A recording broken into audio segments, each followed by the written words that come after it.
and East Hampton Town Board, you're live. Thank you, LTV, and thank you and the Montauk Library for dealing with a technical issue this morning, which is why we have a delayed start. I'm grateful for your expertise. So good morning, everyone, and welcome to the East Hampton Town Board work session of Tuesday, August 11, 2026.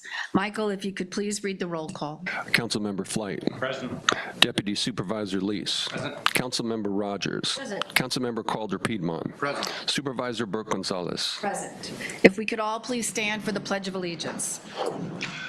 I pledge allegiance to the flag of the United States of America and to the republic for which it stands, one nation, under God, indivisible, with liberty and justice for all. So this morning, we start with public portion. We ask you to kindly keep your comments to 3 minutes. And then we have 4 topics that we'll be discussing today. First is rent-restricted employer-sponsored housing. It's an after-hearing discussion, and that'll be led by Eric Shantz. Then there'll be a deer management data approach presentation by Tom Flight, followed by tree protection code recommendation, and that is the Sustainability Committee, and Jane Meering will be presenting. And there's an amendment to Chapter 180, Lawn Irrigation Conservation. It's proposed legislation, and that'll be presented by Jake Turner. That'll be followed by liaison reports and resolutions. So since no one has signed in yet to speak, I will ask for a show of hands of who would like to address the board. We'll do Bill and then Jesse. Great, thank you. Welcome, Bill.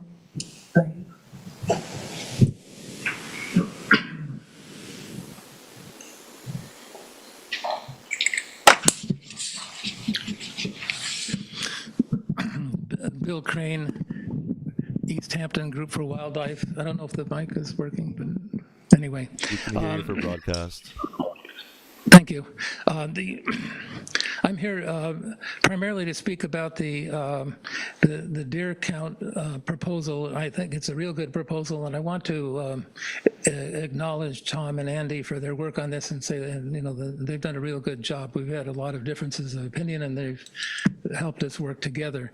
I think the deer count is really vital. It's a real good idea. Just for one thing, the community is talking all the time about how many deer we have. Some people, it's all speculation. It would be good just to have an idea of an estimate, a more accurate estimate of what we've got here. But in terms of a scientific study, it's important to have a baseline of your intervention. No matter what the intervention is, it could range from hunting to sterilization to some non-lethal method. But whatever it is, it'd be good to have a baseline and then follow that up with another survey to see if the intervention worked. I mean, maybe it didn't reduce the deer at all, so we don't know. We need to see how effective the intervention is. We need a measure of that as well as the impacts of the study as it's going forward, with the impacts being car accidents and impact on vegetation and tick illnesses. So it's really important for scientific reasons to have this have this deer count. Our group did the first deer count, the East Hampton Group for Wildlife. We did the first deer count in way back in 2006. The first one on eastern Long Island, and at the time there were about 3,300 deer was the estimate at the time, but that's way back in the past. The issue of what kind of intervention is not on the agenda today. That's going to be discussed and tossed around later. We favor sterilization if there has to be an intervention. The male sterilization seems like the most benign intervention. While I'm here, I just want to say real quickly that I'm glad to see that there is a tree protection recommendation coming before you. With all the fires are a stark reminder of global warming and how so many scientists think we're really at a critical point. We only have like 3 years. And if our town can do something to protect its trees, which, as you know, the trees are primary absorbers of carbon dioxide. They store it.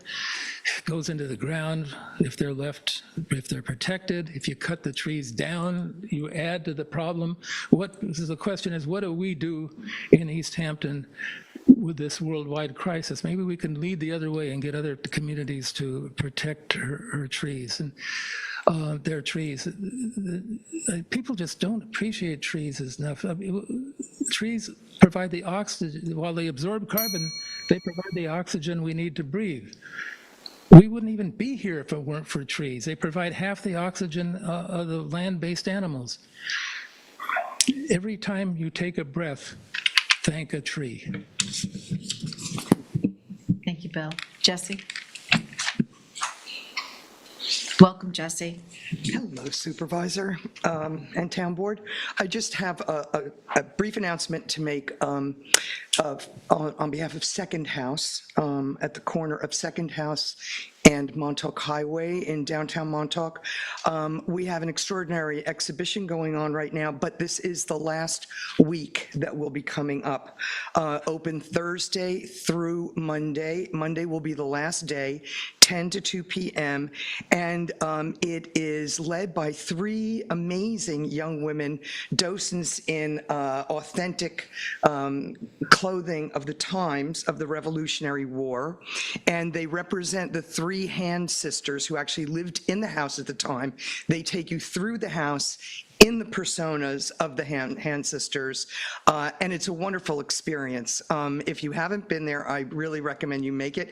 As an additional bonus, the Montauk Indian Museum on the same property is open now, and docent there is David Martine, who is doing a very exciting job.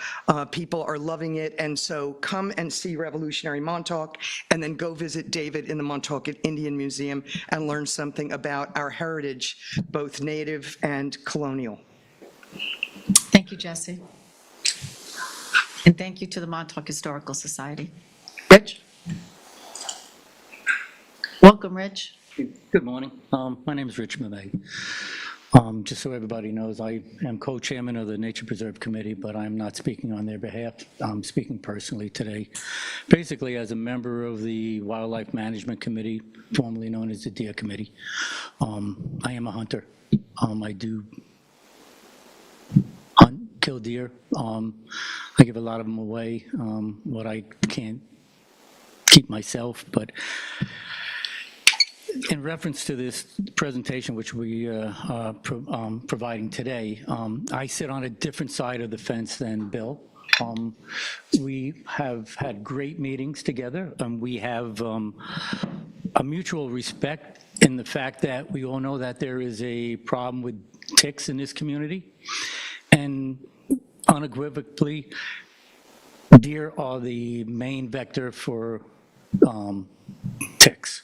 We know that. It's established. It's scientific. We do need to reduce our deer population.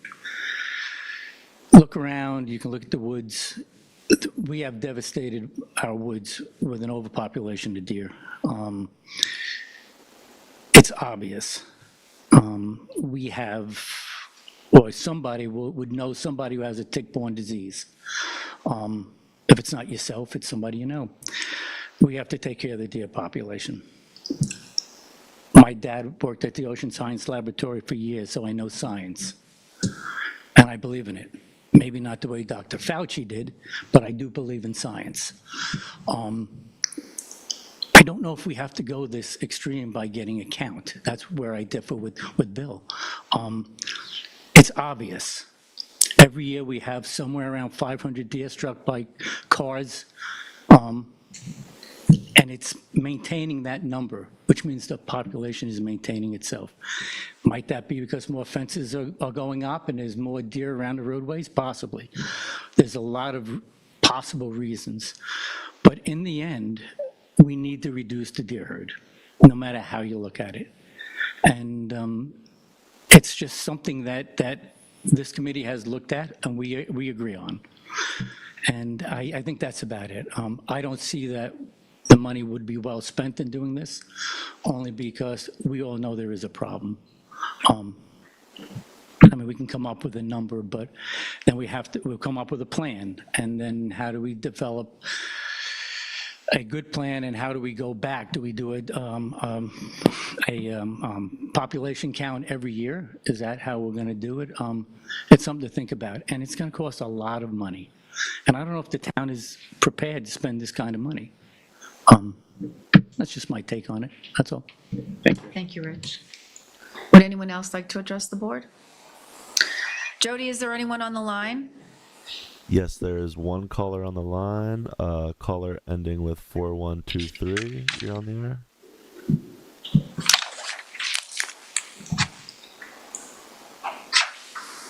Caller ending with 4123. You're live.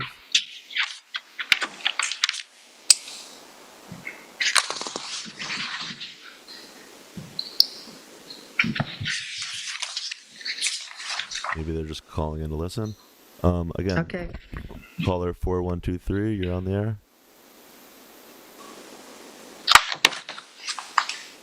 All right, I guess then we'll move on to topics.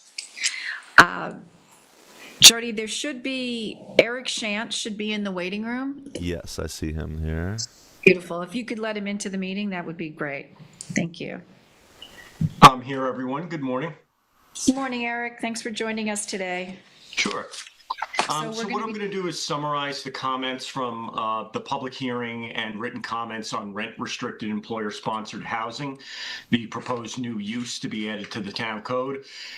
This is a summary of the comments received before the close of the public hearing. So comments that were made after the public hearing aren't added here.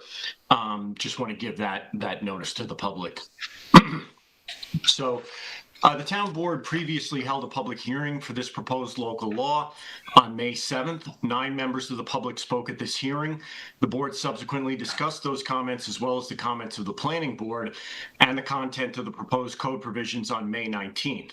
The town board formed a consensus to request that staff make a number of changes to the draft code based on public comments and board discussion. Those changes were made and discussed by the board at a work session on June 9th, and this matter was subsequently scheduled for a second public hearing. That second public hearing was held on July 16th. 5 members of the public spoke at the hearing, including a developer looking to construct a rent-restricted employer-sponsored housing development. Additionally, 3 letters were received by the town clerk.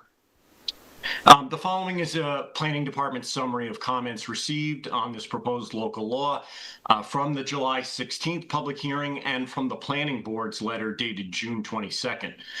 This summarizes the public commentary. Like comments and themes are going to be combined when proffered by multiple commenters.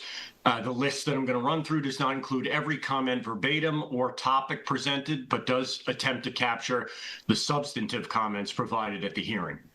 So the first sort of general category here is regarding occupancy and traffic.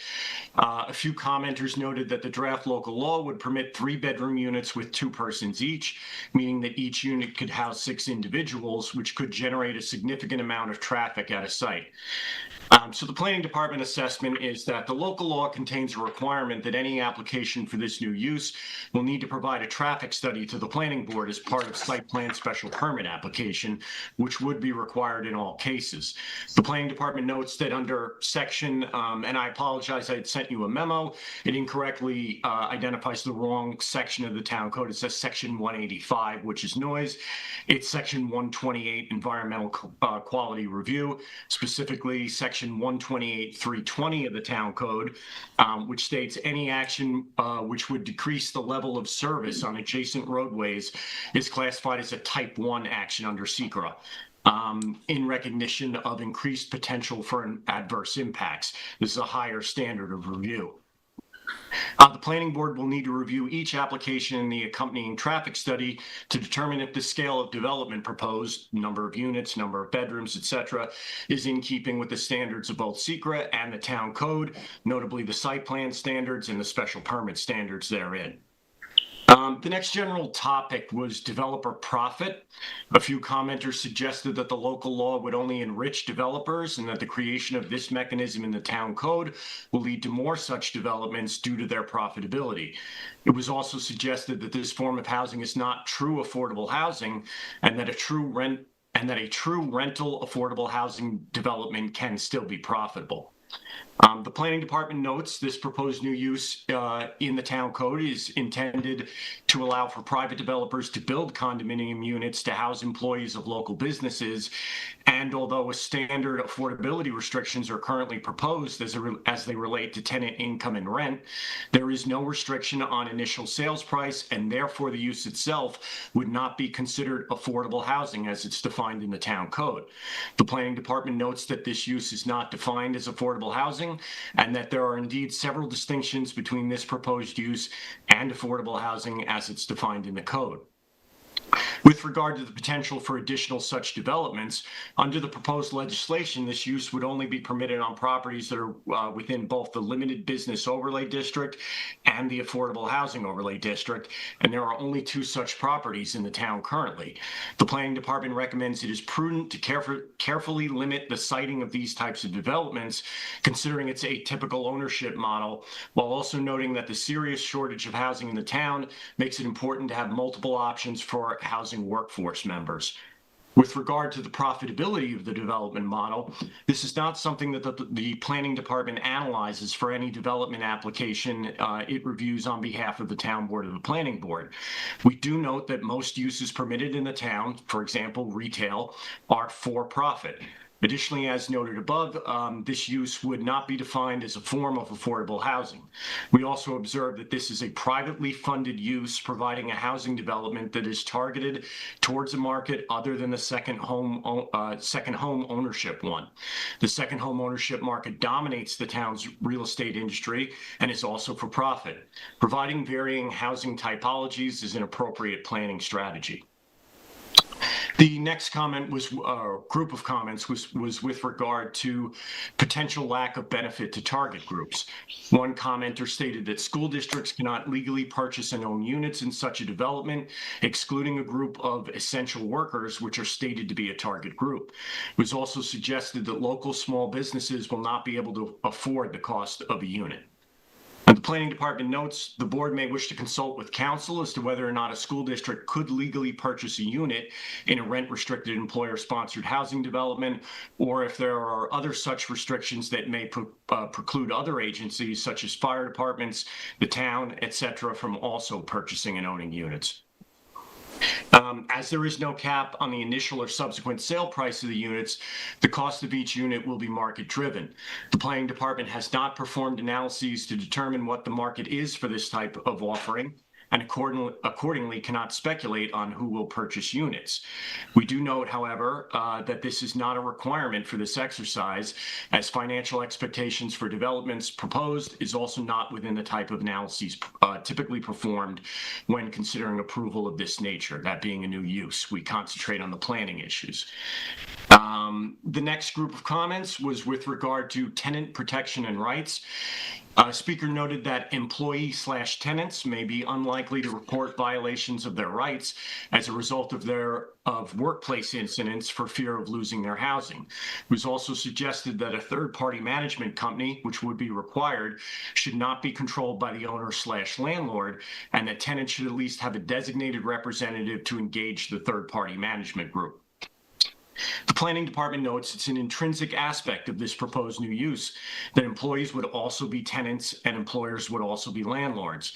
There have been several recommendations made that are intended to manage the potential for issues associated with the landlord/employer to tenant/employee relationship. Importantly, with regard to tenant representation within the management group and/or the level of control that the unit owners/employers would have over this group, the planning department notes that Section 5 of the draft local law empowers the Office of Housing and Community Development to create and enforce rules over how the management group will operate. Section 6 includes a requirement that a report be presented to the town board on an annual basis. The annual report requires at a minimum information on complaints filed filed and reports on property conditions. Having this information publicly available and reported are important tools to keep the development functioning in an appropriate manner.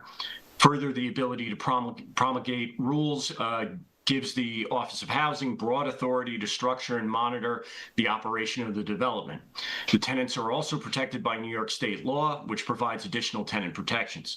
Finally, the Planning Department is also anecdotally aware that employers already provide housing for several businesses within the town. Many of these are currently unregulated and conditions are unknown. This new use provides a more transparent framework within which business owners can find legal housing for their workforce that will be operated by a professional third party. So that's basically a summary of the public comments received. I also want to touch on the planning board comments. Since there was a second public hearing, the matter was referred back to the planning board for their comments to the town board. The planning board sent a letter to the town board dated June 22nd that had additional comments. The planning board didn't introduce any new concepts, but reiterated two previous points that it had made to the town board. I won't read them verbatim, but the first comment was a reiteration of considering reducing the minimum lot area that's required, which currently is roughly 3 acres. The planning department comments the minimum lot size of 125,000 square feet, which is roughly 3 acres, is recommended by the planning department at this time in order to require that a use such as this is only permitted on larger sites where it can be ensured that there is adequate lot area. This mirrors the requirement for an affordable housing development, which is similar in its nature and the permitted density of units. Other mechanisms for different types of affordable housing, such as apartments within commercial structures and affordable multiple residence, also exist in the town code and are permissible on smaller lots. The second point that the planning board reiterated for the town board was consideration of increasing the income cap for qualifying tenants. Currently, it's proposed at 130% of area median income, which is the standard that affordable housing units must comply with.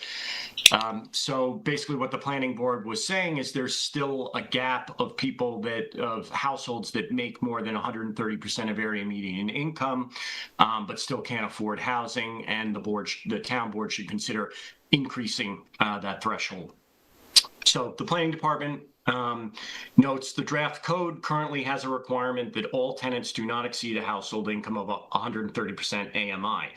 This mirrors the requirement of affordable housing, but as we already noted, rent-restricted employer-sponsored housing would not be considered a type of affordable housing.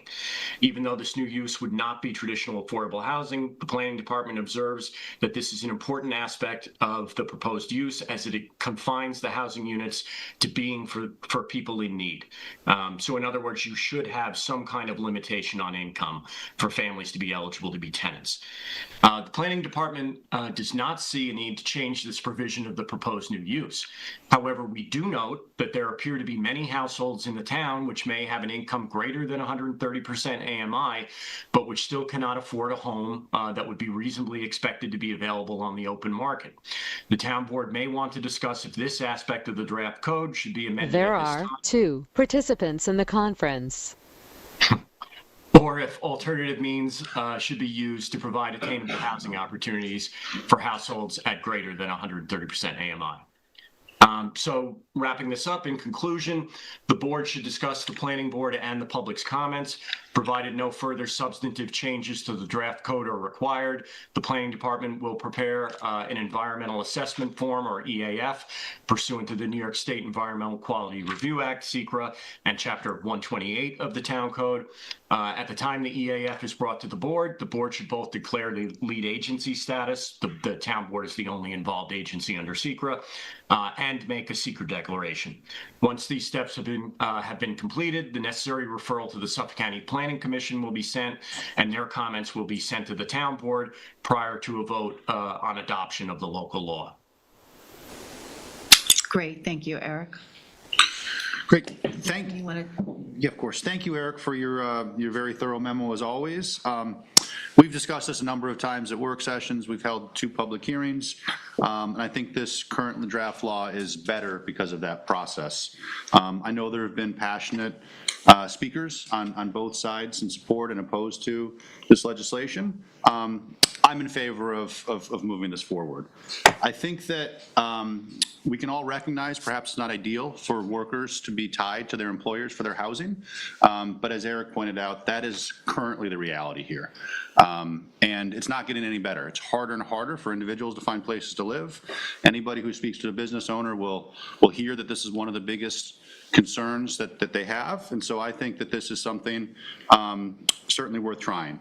Now, I do want to recognize that tenant protections are very, very important, and I believe by formalizing this and providing a legal path forward to doing that with constraints and with oversight from the town, actually tenants are going to be much safer and better off for it. This is not a substitute for the town's own efforts on affordable housing, whether we do projects ourselves or whether we legislate to encourage other agencies to do true affordable housing independent from their employment.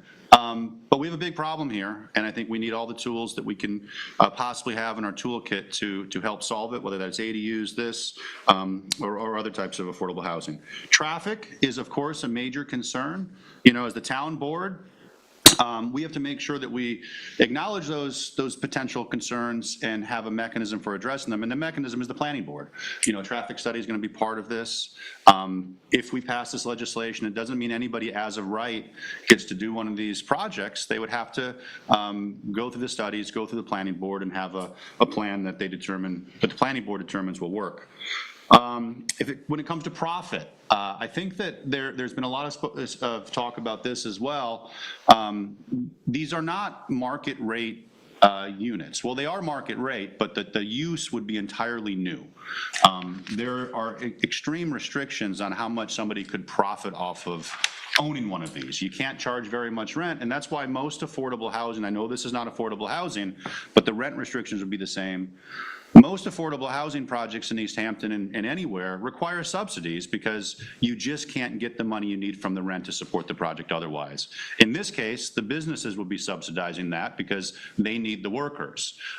So I think that the appreciation, the value of these will be self-limiting because there is a point at which it wouldn't be worthwhile to buy condos for your workers if the cost was just too much. So this is very different than a condo on the open market where somebody could use for a summer home or a second home, and so frankly, while profit is just not a major consideration on my part, whether it's for the businesses owning it or for the developer themselves. If the use is that workers with income restricted to a point that's the same as affordable housing, if the result is more of those people have places to stay, I think it will be a positive thing. Just to speak to a couple of the comments that the planning board made as well. Because they made the same comments with both times, and I think they're very good comments. The idea that there's an income threshold higher than what we limit this at that still brings up an issue where those people can't afford their own homes based on market rate. I think that's a valid and true point. However, based on the controversy of this law, based on the newness of it, I think it's reasonable to have a restriction at the affordable housing, 130% AMI, because to me, it's just less controversial. It's still a great need, and it's something we could change in the future if necessary. And I'm very open to looking at that higher income, middle income type of bracket. In terms of lot size, I think that's another very, very good point. We don't have a lot of large parcels for this type of development or other affordable housing projects. But we did recently pass legislation, affordable multiple residence, that is designed to accommodate multifamily housing on smaller lots, but also acknowledges that density, should be different in smaller, more compact neighborhoods. So I think that both of the planning board's points are very, very good ones and things that we should consider. But I think for this particular legislation, the minimum lot size and the income restriction is appropriate. So I'm supportive. Great, big thanks to Eric, the planning department on this, and everybody who's worked on it. And that goes to the people in the public too who have commented quite a bit. And I think, as I said, made the law better throughout the process. Thank you, Ian. Kate? Yes, so I acknowledge everything that Ian has said. I think a lot of very important points were stated by Ian regarding our affordable housing crisis here in the town. I think there's a lot of things that Well, first, let me back up and say that as if you had been at the hearing or watched it, you noticed that I wasn't at the hearing, but I did watch the video of the hearing and listen to the comments in first person on the speakers that came up. I should have started there.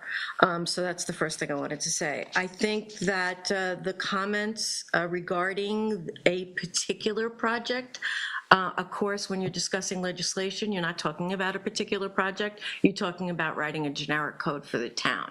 So anything that was on a specific project that's proposed, I agree that that's appropriate at the planning board level, as every single project in the town, either commercial or residential, well, commercial goes to the planning board.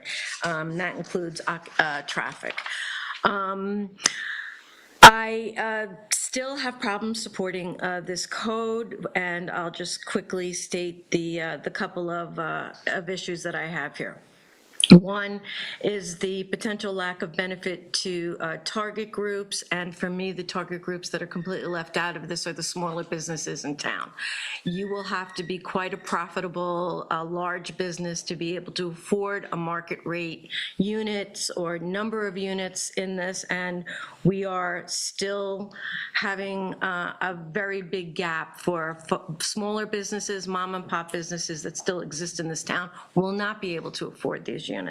And for me, a better code would be perhaps looking at a mixed unit, some at market rate, some at less than market rate, to open up that target area, because we don't have a lot of property, actually for the reasons that were stated, because we have a crisis, because we don't have a lot of property to do this, the opportunities are limited. And because the opportunities are limited, I think having them just strictly market rate, whether it's, in a for-profit situation, really cuts out a lot of the target audiences of particularly the smaller businesses that are struggling, and the people that work there that don't make 130% AMI, and we're still not addressing those folks. And there's a lot of them that work in businesses here that don't approach that level, and every opportunity should be able to be inclusive of as many groups as possible.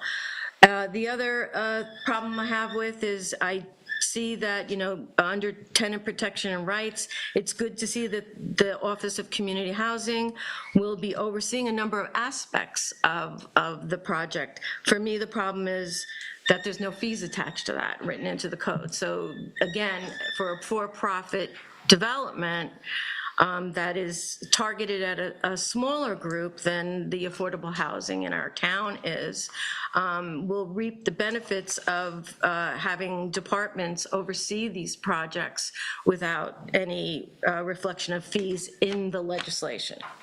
And then lastly, I think that for me, in terms of density, and Ian, yes, on small lots, we do have ability to do multi-unit housing, et cetera, that's growing, but I don't think a special permit should allow increased density for a for-profit development.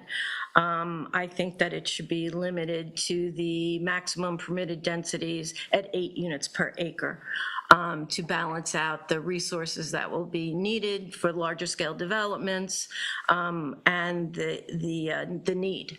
We have to be careful about increasing the demand on all of our natural resources and how we're doing it. So for me, it works at 8 units per acre. And the section F increased density by special permit doesn't work for me. For this type of development. So I still have issues with the code and will not be supporting it.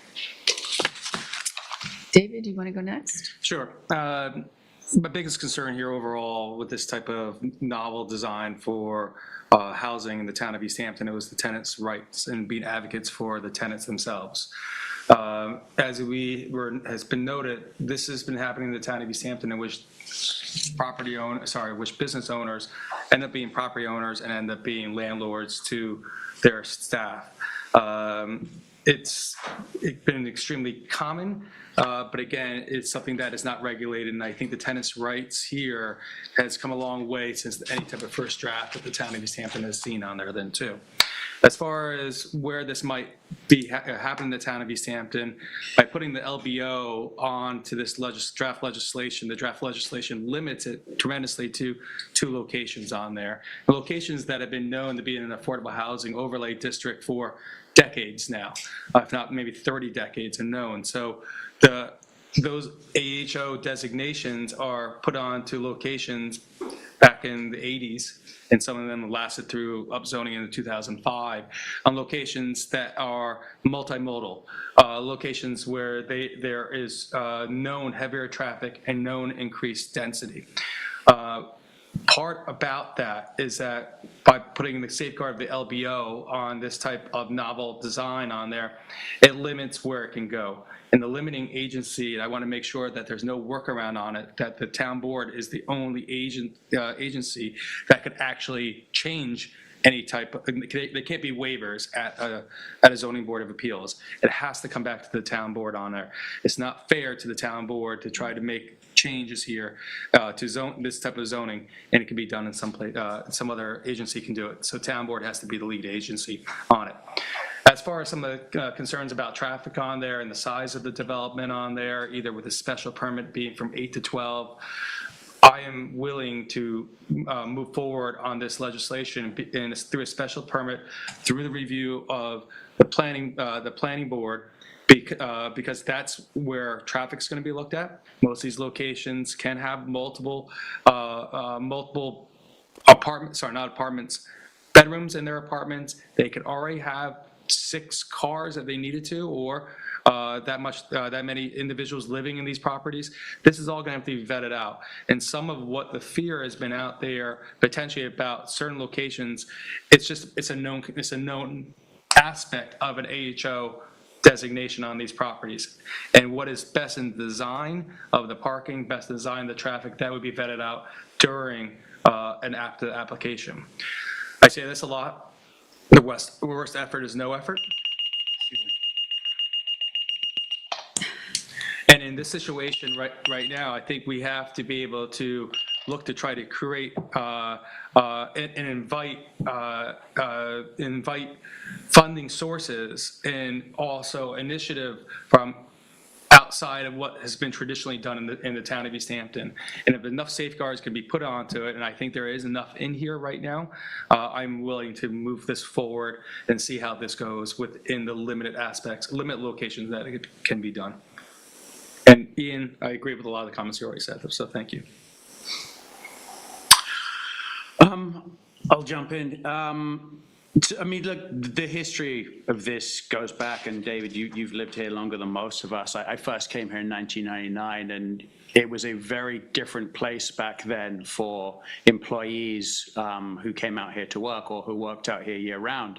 There were numerous apartments that they could rent. Many of them lived in basements. I remember multiple people living in Ambrose cottages, over the years. As the demand of being out here has gone up, so has the ability for landlords and facilities to charge more and more rent, and that has priced people out of the market. That's impacting businesses across the board, large and small. The town has consistently attempted and delivered numerous housing projects, but as you all see from some of the public comment we get, anytime we kind of propose a housing project, there's always pushback. Typically by the adjacent neighbors who kind of feel that this is going to impact their property value and change the nature of their neighborhood. I think we have to have some foresight here. Coming from London, one of my favorite things to do when I go back there with jet lag is walk through the city at night. And, you walk through the council estates there, and that's where your train drivers, your nurses, your policemen live. And London would not function without that housing. And truthfully, I think that's the point we're getting to here with East Hampton. And I think, as I said when the ADU program first came about as well, we are not going to solve the housing crisis we have out here with just solely public policy and the town kind of leading the charge to deliver housing. We need all hands on housing. That was the great initiative. And I think that has to include private businesses as well. Yes, there will be some impacts to that, and the impacts can be both positive and negative. When we talk about traffic, I look at this twofold. I mean, the largest driver of traffic we have out here is the trade parade. So de facto, if we have more workers able to live out here, the trade parade decreases. So I think there's pros and cons to this. I think on the subject of the AMI, look, I am someone, I've said before, and I'll say this again, I appreciate the 130% AMI concept. I think it's a regional concept that I don't actually think fits East Hampton as a town. I think the high proportion of second home ownership, where people don't actually report their incomes out here, means that our median household income, when you're competing for housing, is significantly higher than it is elsewhere on Long Island and in Suffolk County. So I would personally like to see the AMI increased on this, but I think the desire to move housing forward is more important. Overall, I think that there are strong safeguards around this project. Yes, I think tenants' rights are implicitly important, and I think having a third party that manages that has been a critical step in moving this forward, and I appreciate that. Truthfully, I look forward to seeing this being successful, because we need more housing out here for our employees. I think it's very easy to stop and look at the issues here, but I think sometimes we need to stop and look at this perspective of the employees working for these businesses. They want to live here too, and this housing will allow that. Thank you, Tom. So my comments focus on the local law before us, not a proposed project, which some of the speakers addressed at the public hearing. And I support private developers creating affordable housing to expand workforce housing opportunities, but I don't support this local law as drafted. At the last after hearing discussion we had, I had said that I don't support a special permit for increased density, as this is not true affordable housing. So I would only support this legislation if it called for 8 units per acre and did not have the ability to have a special permit that would take up to 12 units per acre. And I still believe that the AMI should be increased from 130% to 150%. To Council Member Rogers' point, I think we're going to find that probably bigger businesses are going to be able to afford market rate for these condominiums. I think that what goes with that is possibly higher incomes. So, and there is a gap, and I think going to 150% AMI, I would be supportive of with the change, with the elimination of the special permit. And I just wanted to, Council Member Lisa's point, Jake, I'd like to ask the Town Attorney's Office, can you confirm that the zoning designation of an AHO or an LBO can't be appealed to the ZBA, that this is, that both an AHO and LBO needs to be on the property before this could move forward with rent-restricted employer-sponsored housing? That is our understanding of the way that the code is currently drafted. Ask of our housing department, and there's going to be more of those coming, because I hope we do more with housing, and that means, work and money and time for the staff. There is this law allows us to add by resolution fees, so we don't have to actually amend the law, but we're able, it acknowledges that that's something to consider, and so we have that ability. And also, I just want to say about small businesses, I of course share this concern. I think small businesses are a big part of the backbone of our community, but they face the same problems that any other business out here has, where you can't house workers and you can't have a business without employees in most cases. And in speaking to them, I don't know how these will be priced exactly, but it is my belief that those small businesses would be able to buy these, because if they don't, there aren't a lot of good other options. So I don't see this as something that's geared only towards very large businesses. And I will bring it forward for a vote. Great. Can I just go with timing on that, Ian? Sure. I have some family commitments next week, so I won't be here next Thursday. Yep. Okay. So I'll bring it during September. Yep. Thank you. Okay, and Jake just texted me in the draft, it states no board or agency may waive or modify these geographic eligibility requirements, so it's pretty straightforward. Thank you. Okay, so we had the glitch before, there was someone that wanted to speak, but with the technical difficulties we had earlier, the call got misrouted, so we are Jody, if you want to put the caller through before we go to the second topic. All right, caller ending with. Can you hear me now? 4123. Yep, we can hear you. Okay. Hi, my name is Carol Steinberg. I live in Springs in East Hampton. I'm calling in support of the development of a tree protection program and code provisions and strong enforcement. You've heard me say this before, but very specifically, next door, the owner overcleared the property, cut down an entire acre of trees in Springs, and those trees are gone forever, and they're mourned by the entire community. So they were replaced by 5 or 6 little spindly trees, and that's just not enough. So this is a very important issue. I look forward to hearing much more about it, and I'll try to keep as many people as I can informed about it. Thank you very much.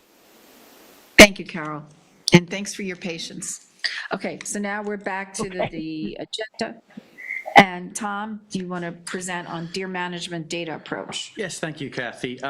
Firstly, thank you to the committee who've helped bring this to where we are right now. We have representatives from CCOM, Hunting Alliance, wildlife groups. This has been a very well debated topic within that committee. As some of the speakers today have indicated, there are diverse points of view on this. Just the background as this came about, for those of you who don't know, this was a follow-on from the Tick Advisory Committee, as Rich called out. Deer are the primary vector for ticks in our town, and as we look to address the tick-borne illnesses out here, the committee itself was tasked with what is the best method by which to do that. We have discussed a variety of approaches. Hunting is definitively one. Sterilization is another. We have not made a decision on that at this point. Rather, the point of the presentation and the discussion we've brought to the board today is about a deer count and that data approach to how we do that. So we could go to slide 1, thank you. The decision today is not, as up to that point, a final deer management action. It's whether the town should move forward with an RFP to undertake a deer count. We'll hear today from the Land Management Department who are aligned with the DEC on their opinion on this. That is not to pursue a deer count, and I will allow Andy to speak to that on the next slide. But if we do proceed with it, we'll talk about the different ways we could potentially do that. So we can go to the next slide, please. Okay, great. Andy, do you want to come up and talk to this a little bit? So this is really about why the DEC and land management do not feel that a deer count is the right methodology to move forward on this. Welcome, Andy. Thank you. I'm just going to read a couple of sentences from the New York State Department of Environmental Conservation's page on community deer management. Any community plan for deer management should focus on clearly defined and measurable goals. These goals should relate to the impacts that have been identified as being important to the community. Setting a goal of certain density or a number of deer in the community is not useful for several reasons. By definition, the problem is the impacts, not the deer themselves, and it's very difficult to get a realistic, accurate count of deer populations, as we have already found here in the town of East Hampton. Bill Crane mentioned that in 2006, the Group for Wildlife did a count here in East Hampton, came up with a number of 3,300 or so.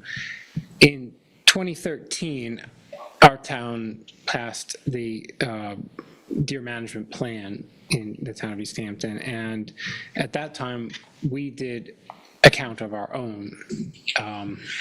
We hired a company to do an infrared count, flyover, and while the company did state that there can be obstructions such as thick vegetation or the angle of the camera with structures, they gave us the count that they got, which was 877 deer in the town. When you look at the data that we have of about 500 deer taken out by deer vehicle collisions each year, and you look at the 2013 hunter harvest of 477, it doesn't take much to add that up and realize that that number cannot be even close to correct. So, as Tom said, our Department of Land Acquisition and Management is in agreement with the New York State Department of Environmental Conservation's recommendations that counting is not really the best route to take for managing deer, and we should be focusing on impacts. Thank you. Thanks, Andy. Thank I you. think what we'll do, we'll go through the presentation, and then if you have additional comments that you want to make, and then we'll open it up. So And more I have some discussion. questions for Andy as well. Great. Next slide, please. Thank you. So while this still matters, we talked about the public health element here with regards to tick-borne diseases. This committee has also engaged with the other aspects. The goal of the Wildlife Committee is to promote biodiversity in the town of East Hampton. And one thing Andy has done over the many years is to have an exclosure where deer cannot get into this one tract of land, and actually seeing the improvement of biodiversity in that area is significant. So we do know that the deer are having that impact. And as Andy's mentioned, there are also significant road safety issues out here. We consistently see around 500 impacts against with motor vehicles in the town at huge cost. And I think beyond that as well, there's just the day-to-day impact to homeowners. Homeowners have their gardens. They try to have vegetable gardens. Deer will come in and destroy them, as is their want and need. So there are multiple impacts here. So yes, I think when we're talking about measuring against outcomes, those are the key outcomes that any management proposal will be looking to address. So next slide. We talked about the Take Action Committee. We did allocate in the 2026 budget $40,000 to address this issue. Some people think that's a lot. Some people think that's not enough. The question here we have is, look, as we move forward with this management of the deer population, how do we go about this? So next slide. As I said before, that there is divided opinion with the committee on this, and I think that there's two paths we can take here. The first is this impact-based management metrics that we had recommended by DC and Land Management, and then there is the baseline survey, and what is the importance of that? So there is definitely some scientific rigor to this. Look, as we move forward, trees are a really good example. If we're taking out trees, how many trees? We're doing a natural resources inventory of our trees with the planning department upcoming in the future, and our other resources.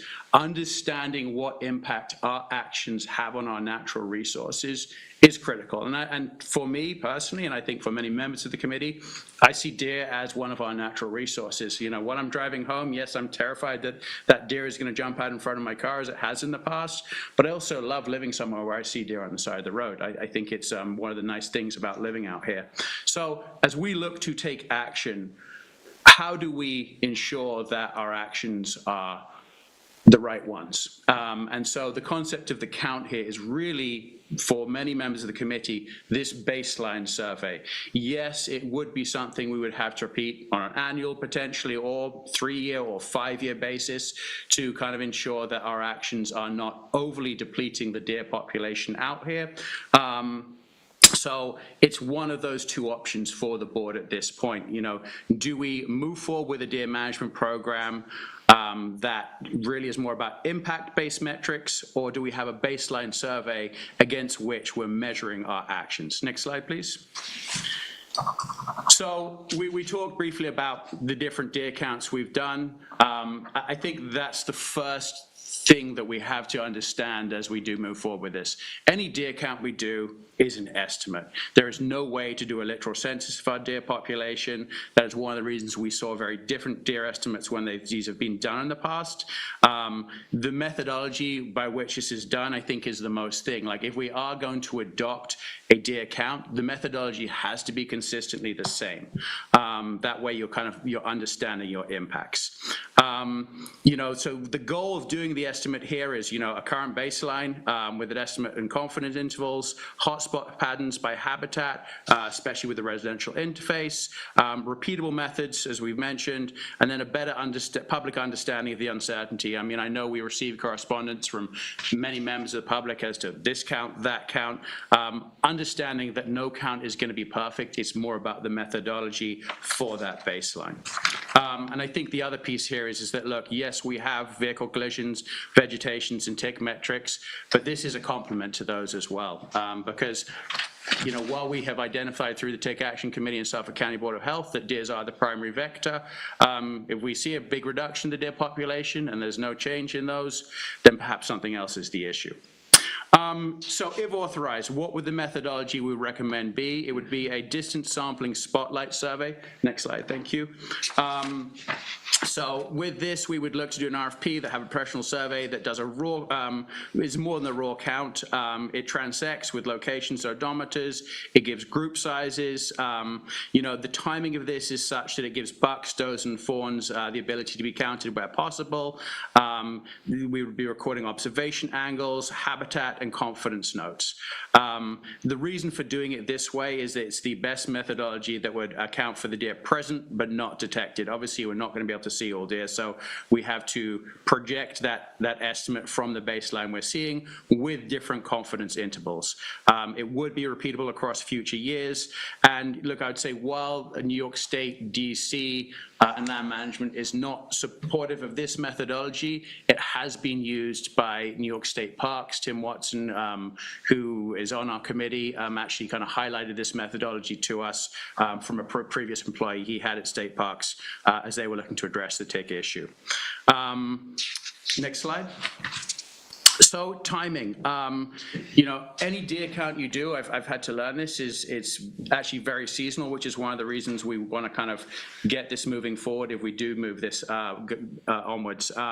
You have the early antler season as between September 12th and 20th. So the earliest a survey could start would be after the 20th based on that. And then obviously regular hunting season begins October 1st. So this is an incredibly tight timeline. Why September, early October used? Fawns are large enough to detect consistently.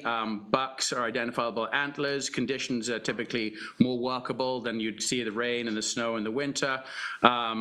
So there is a specific timing to doing an effective count. That is not to say it couldn't be done outside of this window, but if we want to get the best estimate, this is the window in which we will be looking to do this. So what would the scope be? There's two options were we to do a deer count. Obviously, we have a budget right now of $40,000. We're not going to get a full town survey done on that. So the base option is, priority management area survey. We would identify, and I'll come to this a little bit later, specific areas that we would like to kind of do the initial count in and project from that. Complete estimate at this point, but we're understanding is that this would be in the range of $35,000 to $40,000. That's why we originally kind of went in with that number. At a town level, again, estimates here, but it could be up to $100,000 or more to do a town-wide full survey. We don't have the money in the budget for that this year, so it's just, that's more, if we want this number to be more accurate, that's where we would go. Next slide. Priority areas to include, this has come from the committee. I think one of the important things that's been identified here is that, you can't just look in the rural areas. You have to look at that residential woodland interface. So Springs, Lions Neck, Clearwater, Hog Creek, Northwest Woods, Napeague, Montauk, some of the agricultural areas, and some select conservation lands. Happy to consider more, but these are the best areas identified by the committee as we've moved forward. Tom, did you mean Lion's Head, like up by the Girl Scout camp? Yes, yes, sorry, thank you, Head. thank you, my apologies. So yeah, next slide. RFP structures, what we'll be looking to get within this RFP, the survey design, a transect map, field surveys, density estimates with confidence intervals, GIS maps, hotspot summaries, written reports to the board, and guidance on future monitoring intervals. The requirements for the group undertaking this would be at least 3 comparable deer survey projects completed, distance sampling and wildlife biology expertise, ideally municipal and state client references, GIS statistical modeling capabilities, and preference for peer-reviewed or recognized deer management work. Next slide. So proposed timeline, as I said, this is tight. So we'll bring back the recommendations to the boards, to the committee, recommendations to the committee from the board as to how they wish to move forward with this. If the board is supportive, the committee will help draft that RFP. We will issue the RFP late August, early September, ideally looking to select a consultant mid-September, with that window in the back half of September to do the survey itself. Next slide. Okay. Contingency. Look, I, as the committee itself has identified, it's a split issue, and I have spoken to some of the board members about this previously. I appreciate that not everyone's going to be supportive of this. With that said, I do feel we have to do something to address the tick issue out here in the near future. So my contingency here is actually, look, if we're not going to move forward with this, I would like to do an RFP for tick tubes that we could place across town, interfaces with the public. Tick tubes are literally, they look like toilet rolls. They're filled with permethrin-coated cotton wool. Mice go into them. They bring that back to their nest, and the permethrin and cotton wool kills the ticks on the mice. Mice are a significant vector, not as significant as deer. They specifically are the host to the black-legged tick. Why that's important, that is one of the primary carriers of the Lyme disease we see out here. So while we would not be addressing all diseases like alpha-gal and babesiosis, we do have the opportunity with pursuing an option like this as a backup of actually having some immediate action. The other thing I would say about this is the cost of this is not actually that significant. For around $10,000, you could potentially treat up to 50 acres. I have reached out to the DEC for their guidance on this. I mean, this is obviously a pesticide of kind. They're supportive that there's no specific protocols they have with regards to this. So I think this would be a great backup option, are we not to go with a survey immediately, just to use that money in this budget as well. Next slide. So just a recap of what a survey would do. It would be our baseline data, identifying hotspots and patterns, repeatable, and help evaluating our future interventions. I think that's a very important piece to this. We're seeing this not just here now. This has popped up as an issue across the country. You've had Senator Schumer, pushing for federal funding to address this issue. You're seeing this grow internationally. You're seeing new diseases pop up. Alpha-gal is not that new now, but the Bourbon virus is being identified. Ticks are one of those creatures that, while we have some empathetic relationship to deer as a mammal, and we can kind of relate to them, they have I think, Bill, is it 65 to 70% DNA match with humans? I think that's a rough estimate. Ticks, not so much. Ticks are like, no one likes them. They do potentially serve a purpose as food. I will say, my research shows that they have 50% DNA match with humans. So who's to say where we are with that? But look, I think it's something that we do have to address at some point, and that's kind of where I'd like to move with this. So I will leave that with the board. Are you supportive? My question here today is really, are you supportive of an RFP for us to go out and do a survey of the deer population or not? And if not, are you supportive of us doing an RFP to bring in tick tubes and place on town lands and work with the state and county to put on some of their trails as well? Thank you. Who wants to go first? I will. So Tom, I'm really glad that you included that the DEC doesn't support this, because I think it was in 2023, it could have been in 2022, when I was the liaison to the Deer Management, not the Deer Management, Wildlife Management Committee, and the spring turkey hunt was proposed by the DEC. During my presentation, I relied on the DEC information. I told the public, I quoted Chip Franklin, who was, I don't know if he's still there, but he was the DEC representative at the time, that said that they're not valuable. So I really appreciate that you put that into here. I just have a couple of questions. Why is it not good to evaluate the impacts? Why is that a lesser process? And if we did evaluate impacts, what does that look like? I mean, do we go around evaluating what? Right, okay, so impacts would be twofold. I mean, for MVAs, it would be fairly straightforward. We would see the 500, it would change off. For habitat and biodiversity, Andy and his crew are out in the field. I mean, when we're out in the exclosure, one of the kind of the key indicators we saw there was sassafras, able to grow in abundance in that exclosure. When you go into kind of regular land, far less so. So that would be more of a visual, less of a metric. I think in terms of actually getting a metric, that's really what the survey does. The MVAs, look, do all of them get recorded? Do we truly have a real number on that? I have been working with Greg Martin and PD to kind of get some GIS data of where specifically those occur. But the survey is really about having a solid number, and I say solid not in the sense of we think that number is going to be perfectly accurate for a deer count, more in the sense of we have a number against which we can measure our actions. Okay, thank you.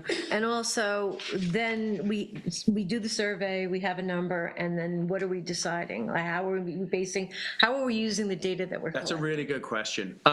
So the USDA, through the Forestry Service, estimates that, for a healthy environment with maximum biodiversity as it relates to deer population, it's about 20 deer per acre. So if you take the 74.2 per acre. So if you take the 74.2 acres of the town, that would be 1,500 deer.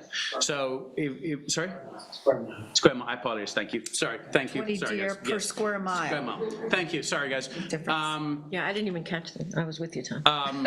So there'd be 1,500 deer within the town. So if we have a survey that comes back in and says, hey, you've got 5,000 deer, well, then we know that we need to be more aggressive in our deer management than potentially we've thought previously. So does that answer your question? Or? Yeah. Okay, great. Yeah, I just wanted, that's a base question. And then just one last thing from me is, what does New York State Parks do with their data? With that data? Yes, sir. Good question. They have had, and Andy, you might want to speak to this a little bit, but they have had active management programs in to address the. Based on the survey. Okay, and just one more thing. You said that we didn't have the money this year, but you want this to be done this year. We have 40,000 this year in the budget. So if the RFP comes back in, so what I'm proposing with the RFP is twofold. One is that within the RFP we give two options and we get two prices. One for a smaller, kind of more focused deer survey count, which we hope would come in at that 40,000 range, but also allow them to say to us, hey, look, we could do a townwide survey and it would cost X, to then bring that back to the board and say, look, these are the responses we got. We could get the more regional one done at this 40,000. However, if there is interest in doing a townwide survey, this is the incremental cost. Okay. Thank you. So, Go ahead. Sure. So I think there's a lot of convergence. First of all, thank you for this. When I first came on the town board, I was also the liaison to the Wildlife Management Committee. I don't think it was the Deer Committee at the time, but the Wildlife Management Committee at that time. We actually took, I think it was the Nature Preserve Committee and some members of the Wildlife Management Committee that we actually ended up doing a tour of the Mashonack Preserve at that time, where they have multiple deer. We were actually over there, we were over there looking at their 4 poster systems, and what we came across was the 2 deer exclosures that they have, which are each about 2 hectares on there. And what was unbelievable is that how the forest is denuded, but in those locations, it was green and lush and you couldn't see through. And I think, as we go into tree protection on there, there's a lot of converging discussion points here. And to me, decreasing ticks, I'm not one of those 50%. Decreasing the ticks is one of my overall goals, and I support your efforts there. As far as this situation here right now, I mean, my wife's first day of driving in the town of East Hampton, she dropped me off of work in Amagansett. She got hit by a deer first day, and she went up to Calabac. This is sorry, you know how I am. I just tell it as it is. I just speak. Keep it human. I like that. So she drove up to Calabackers. She's from Chicago. Didn't know anything. Drove up to Calabackers. I think it was not Rich, what's Mr. Calabac or something. But anyway, Rob and my lovely wife goes, "Can you fix this? I have about an hour." And Rob looks and says, "No, you can't." So I am in the sense that there's an obvious problem here. I've seen it only increase in folds in the last maybe 2 decades, maybe even 3 right now, in the last 20, 30 years, in which we've heard in the past that a lot of the deer population is not in the forest anymore. Forests have been denuded, and that this now in where the impact zone is affecting where the residents in the town of East, residents live and more in the streets, in the backyards, and that could be where some of the large numbers of accidents are occurring, which is something I'm most nervous about when my kids drive home from Montauk from work at nighttime. That's really what keeps me up at night.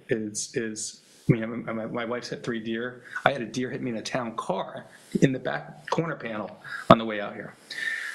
I am in Not today. No, not today. Another time. Not today, but on the side of the road. Yeah. I mean, and I don't, and that deer might not have died, so it did not maybe go into the deer count, and I don't know this there.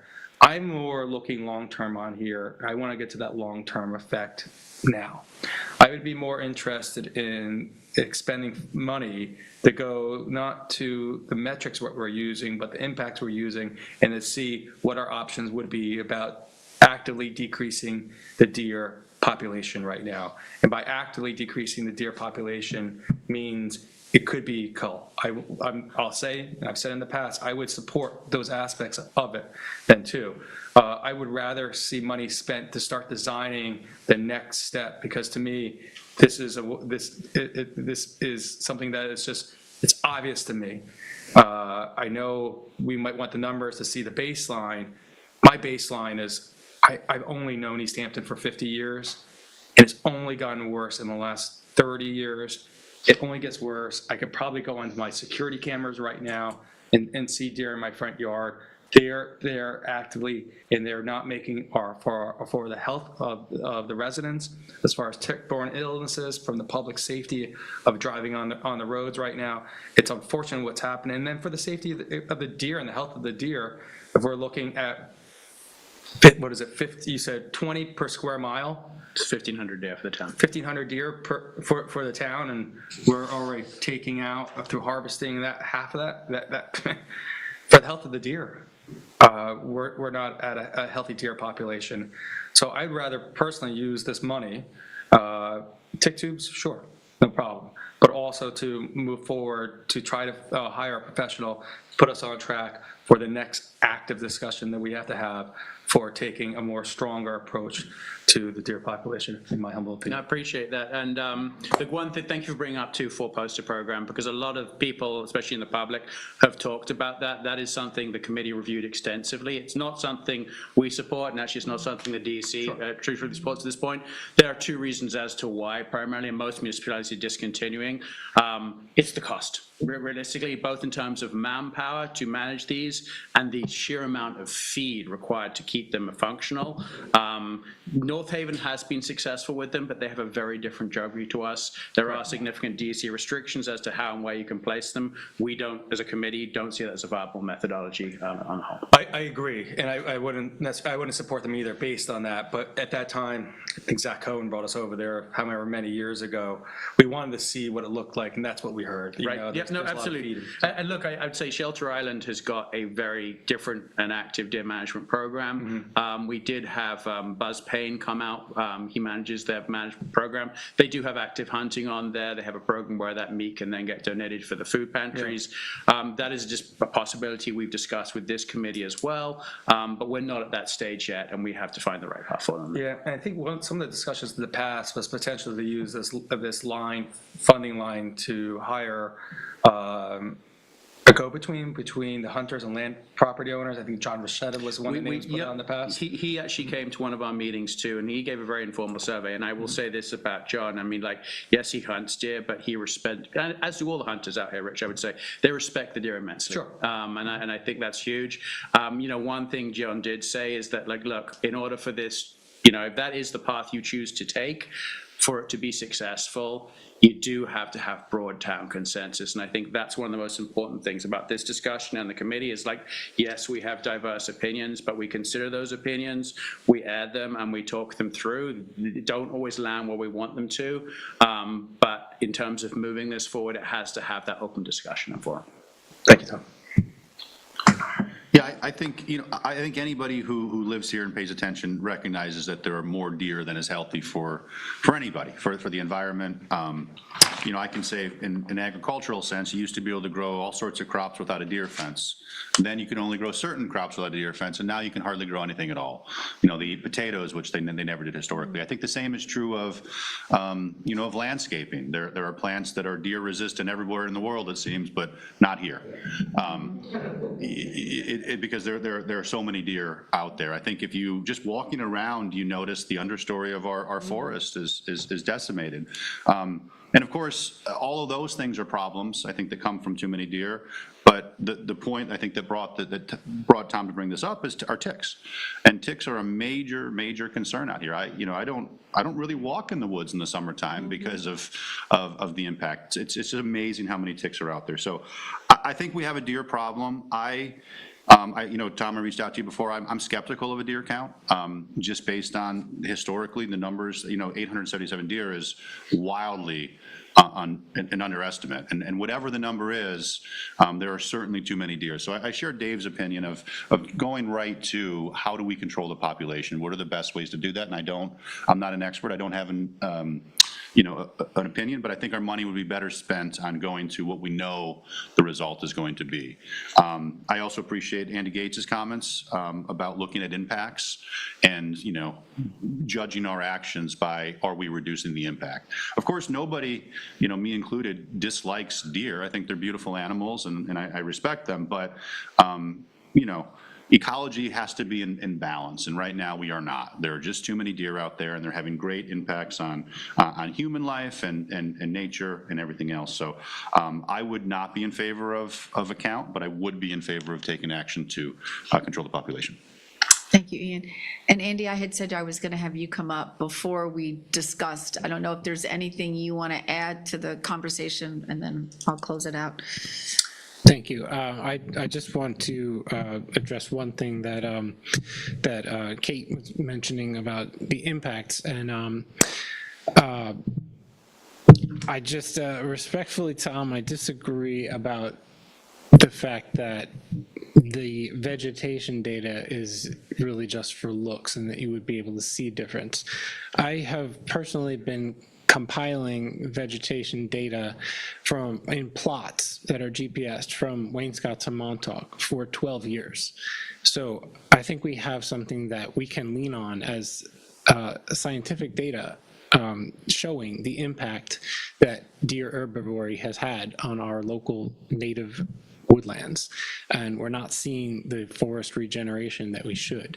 And in addition to that, the car accidents that have been compiled for 11 years in the town using village, state, and town data. So, we've been talking about this for 13 years since our adopted deer management plan. We've been talking about deer management for 20 plus years.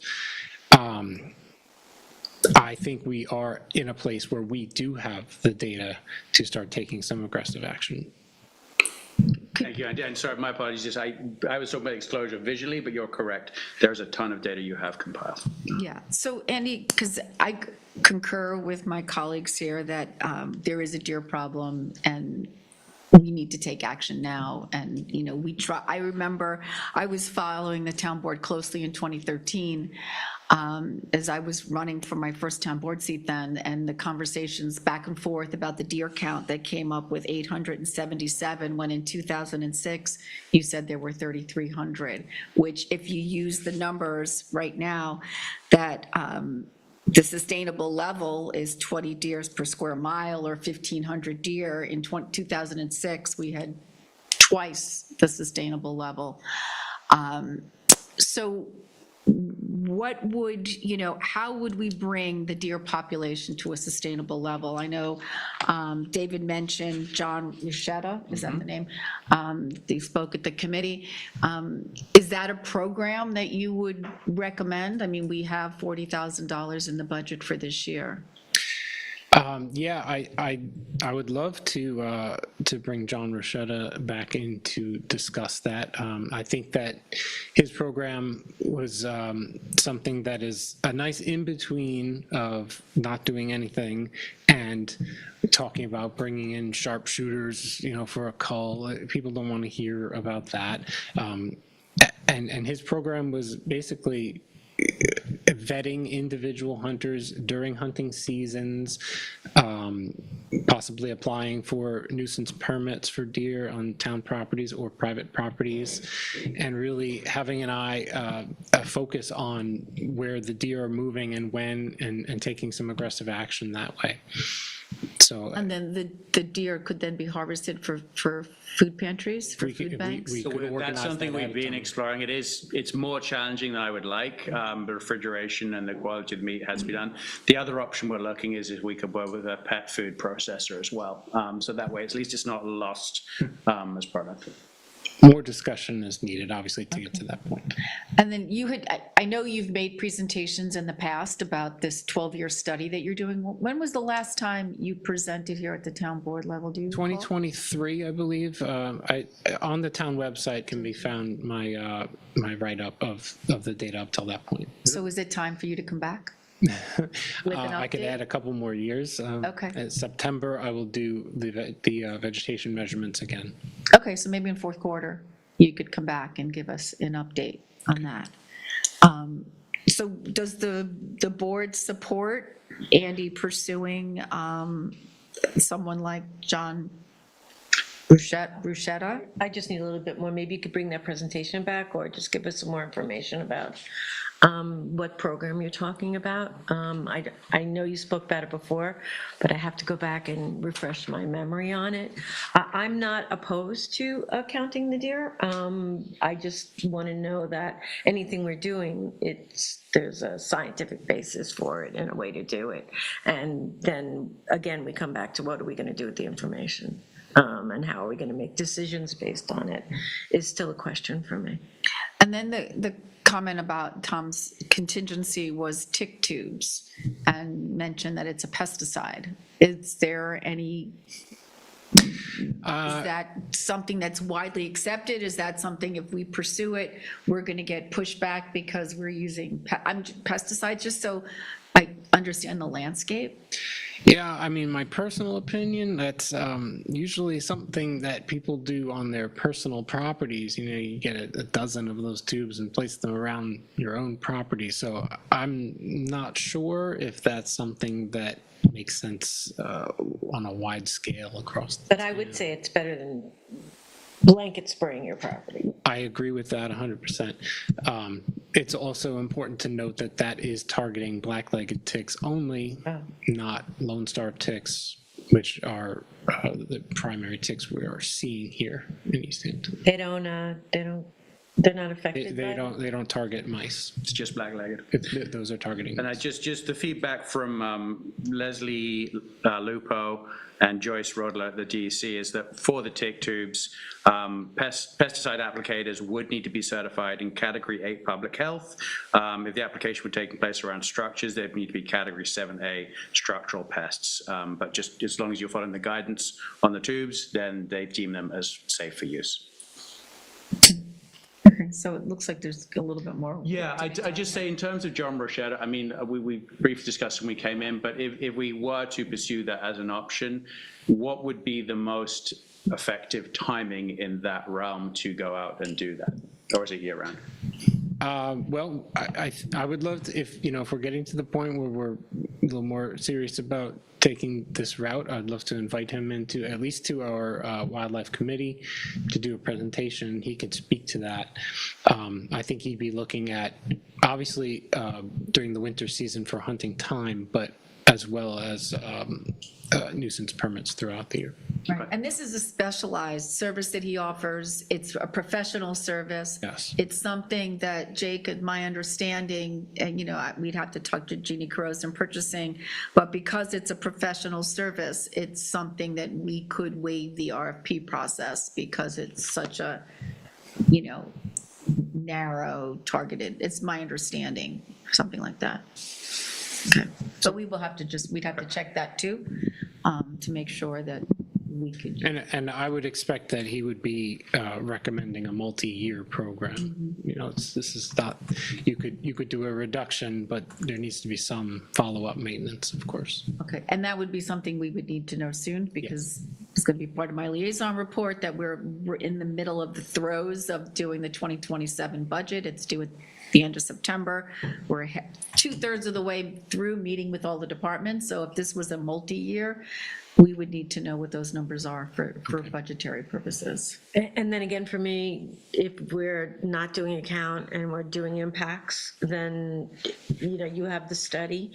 What do we, what's the data that we're basing the action on? I know it's obvious, but I also like to, utilize the study if you've done it for a very long time, and if we're basing decisions on it as well. Well, and collisions. Because then we need an idea of how many, what's the right number. I think we can all agree that something needs to be done, but then where do we come up with the number? Well, this isn't, if we were going with somebody like John Rochetta's service, it's not aggressive in the sense that we're not. It's more like matchmaking. It's not like we're eliminating half the population. It's No, he's very it's a slow professional. go. To the point of which deer he targets, no tag deer. He encourages all his hunters on that, and then females, except he's very specific and methodical with how he operates, because he does do a lot of private work out here too. Mm-hmm. But I would also like to find out if he's an individual that can give guidance to the board about the next actions. Sure, absolutely. Yeah. And I think to Bill's point too, is as we do that, we'll talk about, and we have it within the committee, what the sterilization program looks like. And, look, we've discussed this as an alternative option, because obviously it involves, ethically not killing the animals, which, is challenging. It is, from my research, it's not as much at the forefront as direct management through hunting of the deer as a methodology. Just one last thing to remind the public on this.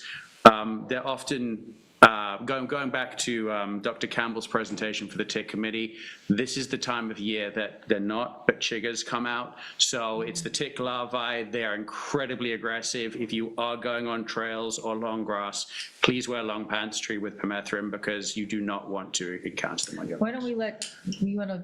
To the public thing? Yeah, we'll do a social media post and whatnot. Speak to Patrick. It's amazing how, from my childhood, you can't go play as much anymore like that. Yeah. Okay. Yeah. Right. So can you also just confirm what laws are you breaking if you feed deer? I don't know how to quote the law, but there's a state law that disallows the feeding of deer, yes. Okay. Is it only the deer, or is it all wildlife? Probably all game animals. Thank you, Andy. Interesting. Thank you, Andy. Thank you. Okay. You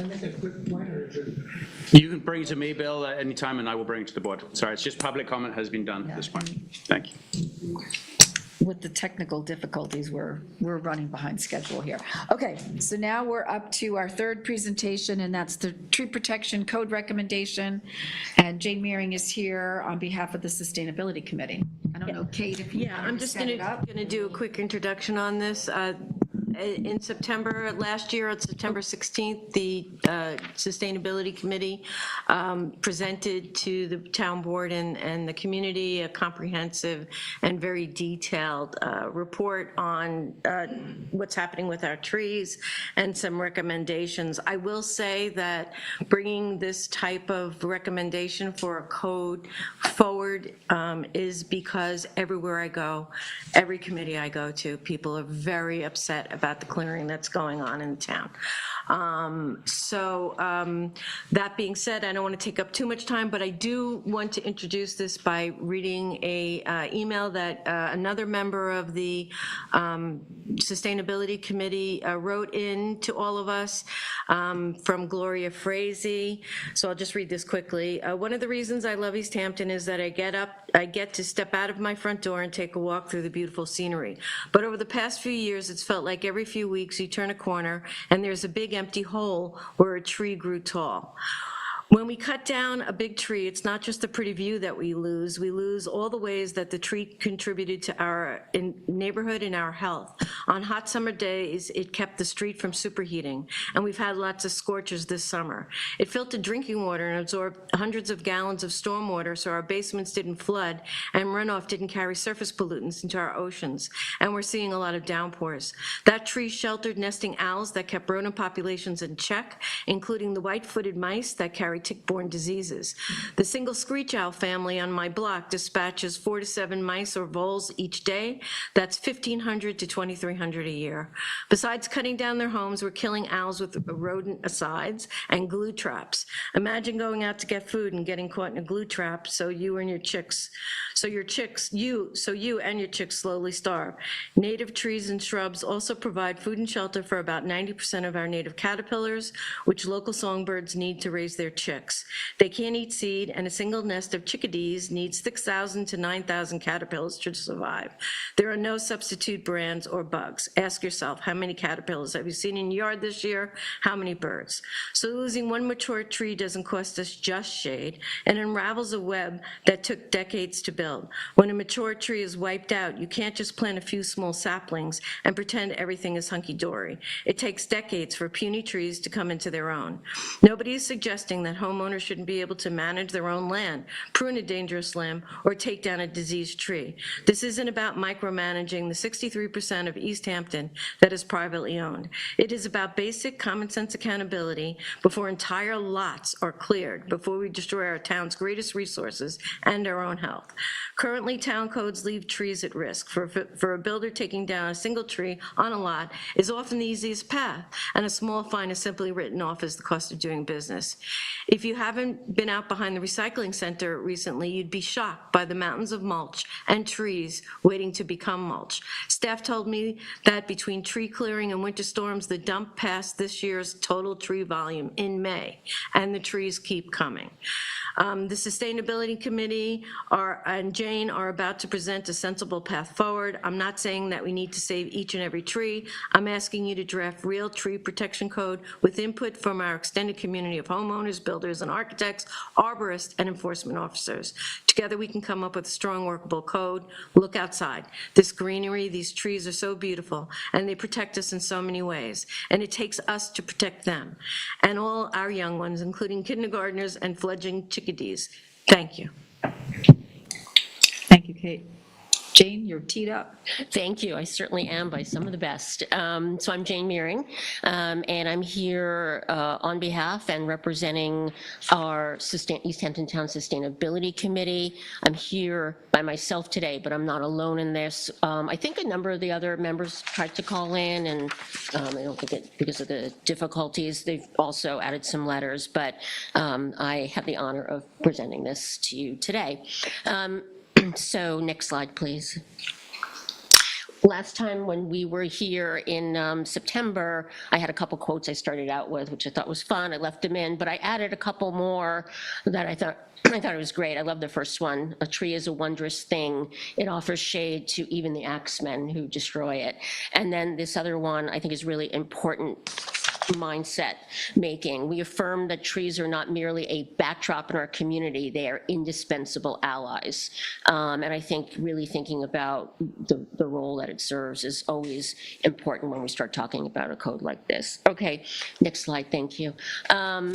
So table of contents, just quickly, we're going to spend a little bit of time. So we were here in September and we had a very thorough, thank you for our indulgence, detailed sort of first go at this, And I'm only going to give some brief context just for a reminder. And also, I'm hoping that a lot of people in the public are now going to click into something like this, and we just want to give them that. So we're going to start with just why our initiative, what our goals are today, just to refresh what is a TPO, a bit on the value of trees and our established proof of need. But the second part will really be the new information, because now we're coming forward with some very specific goals, adding on to what we talked about last time. Next slide. So before I move on, any board member extra credit prize if you can identify where I took this picture. But It's Daisy. that is Daisy, my prior dog, but where we were, I think, is recognizable and a really precious stand of trees, but we don't have to do that now. Next slide. Okay, so the Tree Protection Initiative background, the Sustainability Committee, in 2025, we spent a lot of time, our mandate was shifted a bit with our liaison, Kay, we became the Sustainability Committee, which sort of broadened our reach. And one of the core focuses that we decided as a group that we wanted to really address and deal with is this overall concept of sustainable land management. And as part of that, we unanimously came together and decided that we wanted to make an advisory recommendation to the board to consider the creation of what's known as a Tree Protection Ordinance, or TPO for short. And we went through this the rationale is that there's a clear need for this in the town, not just based on the issue of aesthetics, but we did extensive review of the science and environmental value of the trees, extensive research about TPOs. We really dug in, and we did this at the last meeting, understanding the current town codes, the comprehensive plan. The links are actually in the appendix here. That we looked at 16 pieces of code in the town. Now, we have really great, some leading natural resources related code in this town, but yet even with all that, what we were able to see, there is a really significant gap that we see needs to be filled to coordinate with that code and enhance it, but there's just a hole. And then we had a preliminary discussion very briefly. We didn't want to get ahead of ourselves with very briefly with the Natural Resources Department, Land Management Departments, to see if they would be supportive of the sustainability driving this initiative. I'm like thrilled that Andy's in the house today, because we're blessed with two great arborists. Just a reminder, this is our committee. We're 10 people, and everyone is participating in this and on board with this effort. Next slide. I'm sorry, I'm not saying, but you're speaking. Thank you. He's ahead of me. It's good. So again, we were here, part one of this effort so far. We were here in September 2025. We were trying to really bring this issue of a TPO, what is it, socialize it to you, to the public. We built an understanding of the TPOs, the need for it, the feasibility of it potentially. Now today, August, and as Taylor Swift would say, August is slipping away like a bottle of wine. We're recommending the initiation now of a formal process in the town to draft an East Hampton Town TPO code. And as a support for that, what we're going to present to you today is, since we were here last, we've done some really heavy-duty analysis of a study set of other TPOs that exist in other municipalities, real-life code, not theoretical. And within that, we've read them all, and we've found about 10 common essential elements that make for really robust and strong TPOs, and we want to propose those types of elements would be included in that code. Next slide. So just to remind, when we ended our session in September, all the board members spoke. All the board members responded positively over well to the concept, and said we should keep going on this discussion. You invited us to come back and pursue it more, so we're here now. And then at the time, I just put a few bullets. Individual members raised some initial sort of cautions or caveats. I listed some of them here. We were on the same page as all of you when we think about a code like this, in terms of, you know, has to be enforceable, it can't come at the expense of sound planning. So we are always having these thoughts, you know, in our head. We're not just blindly sort of, it's all great. All right, so next slide, the goal of today's presentation. This is what we want to accomplish. So we want to continue building understanding and importance of the need for the TPO. Also, you know, with the public listening, again, starting to redo the dialogue here with our internal departments. And we want to reinforce the proof of need. And we do want to engage with town residents and relative community constituencies for this potential effort. But our bottom line, the town board consensus is to ask for the town board to approve the initiation of a disciplined and thoughtful process to draft a TPO code for the town of East Hampton. Next slide. I want to be clear what we're not doing today. So we're advising the board to initiate and such, but we're not today walking in with a draft code. And we're not proposing, well, we're proposing the elements for the framework. We're not proposing like the specific quantitative parameters for each of them. So as an example, TPOs generally always regulate trees with a size, usually what's known as a DBH. So we believe that should happen, but we're not here today telling you, oh, we think it should be 8 or 10 inches and not 18 or 24. We will have our opinions, obviously, and we'll be able to give input when it starts, but we don't want to get ahead of that. We just don't want to get caught up in right now, today, what the details are. Next slide. I'm not going to go through this in detail because this is from what we did before, but I'll just read this first bold. Tree protection ordinances are municipal bylaws enacted by local governments to protect trees and other important vegetation by establishing legitimate oversight and or requiring permitting for certain tree-related activities and setting required replanting standards commensurate to the tree loss. And I'll just skip to the last point. Adopted TPOs should complement, enhance, strengthen, but not conflict with other land use, natural resources, and environmental related codes. Next slide. And then, you know, if you think about purpose and intent of a TPO, these are the general ones: protect health and prevent loss, destruction, and undue harm to trees, and establish accountability. I won't read them all here, but prioritize native and keystone species. You know, one of the things, you see it around, we're becoming a monoculture on many places, right? All you see are the rows of green giants and lawns, and part of a TPO starts to bring mindset and this framework of making sure you protect certain types of keystone and specific species, and also try and bring back or maintain a diversity of your vegetation. Next slide.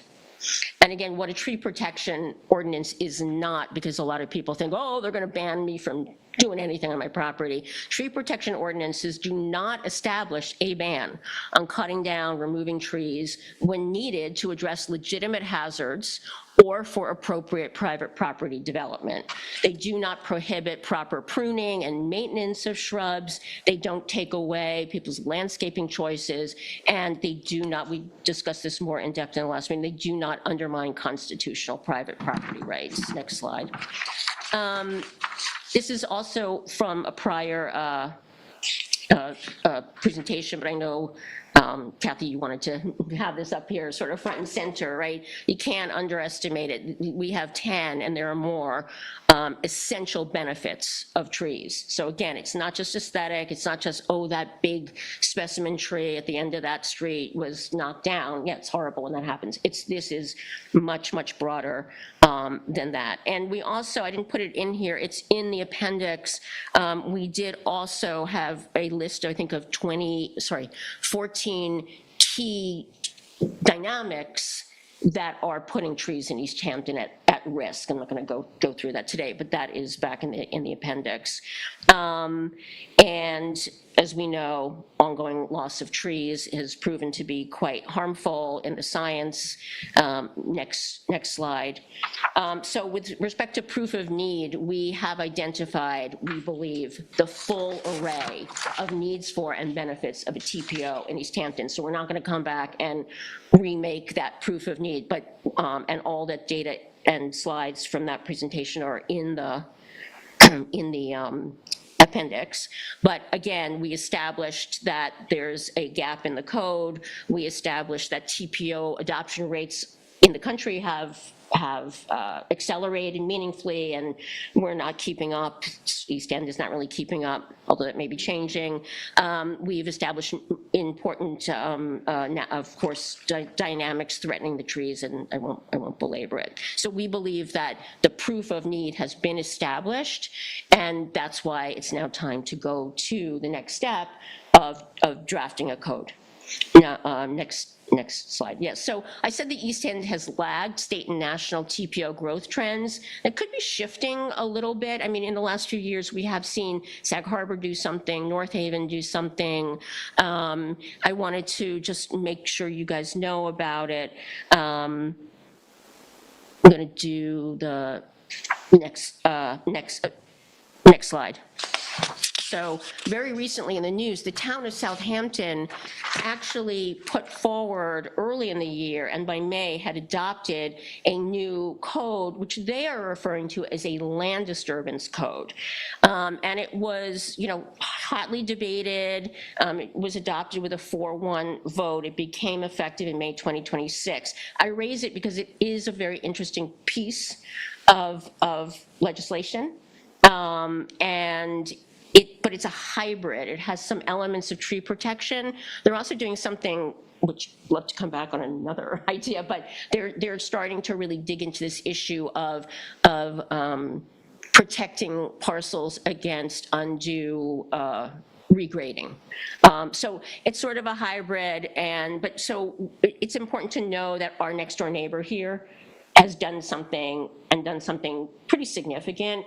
We're not recommending that this is the model, however, for the town of East Hampton, but I wanted to bring it to your attention because it's good news that this is starting to happen around us. Now, the thing about the tree on Newtown, that sparked some outrage in the village. From the mayor reacted at the last meeting and said they'll take up a discussion about the idea of a tree protection code, but so far that there's no definitive opinions or actions that they're going to take, but I just wanted to note because it's another neighbor. Okay, next slide. Red for a reason, like it's, red alert. So all in critical need for code-based tree protection, East Hampton, and we recommend the time is now. Next slide. Okay, this is going to get into our benchmarking. Next slide. All right, so we had, when we were here in September, we just had a general list of the combination of numerous types of ways TPOs start to identify which trees and which actions should be covered in jurisdiction of the regulations. So I'm not going to read them all here, but there were, between this slide and the next, 11 different things that range from, time, the time period in which you're doing it, the number overall. I mean, there's just a lot of them. So I just wanted to put that back here so people can be reminded of that. But that was a nice sort of interesting overview. What we've done since then, when we saw you in September, we had read and looked at over 30 different tree protection ordinances, sort of from all over, a lot of which was Long Island and New York State. Since then, we've narrowed that down to 12 TPOs that we find to be quite robust and relevant to our conditions and needs in East Hampton. So we're now calling this our official study set.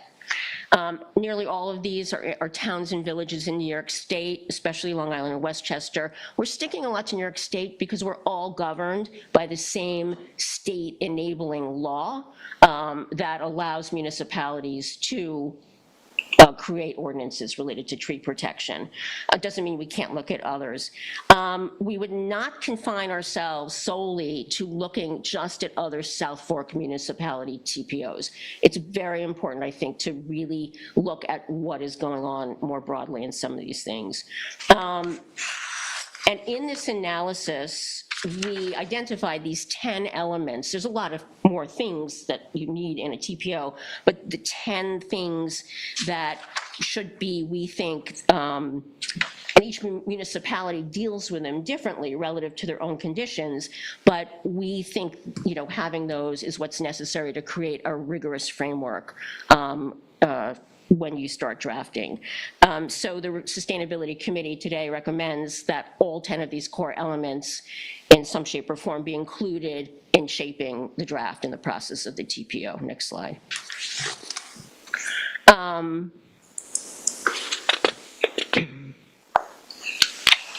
So yeah, I'm not going to go through this, you can read it, but we've analyzed these dozen codes closely to really understand how they're structured, what elements comprise, how all compare and contrast to each other, and the variations and details of how each municipality crafts.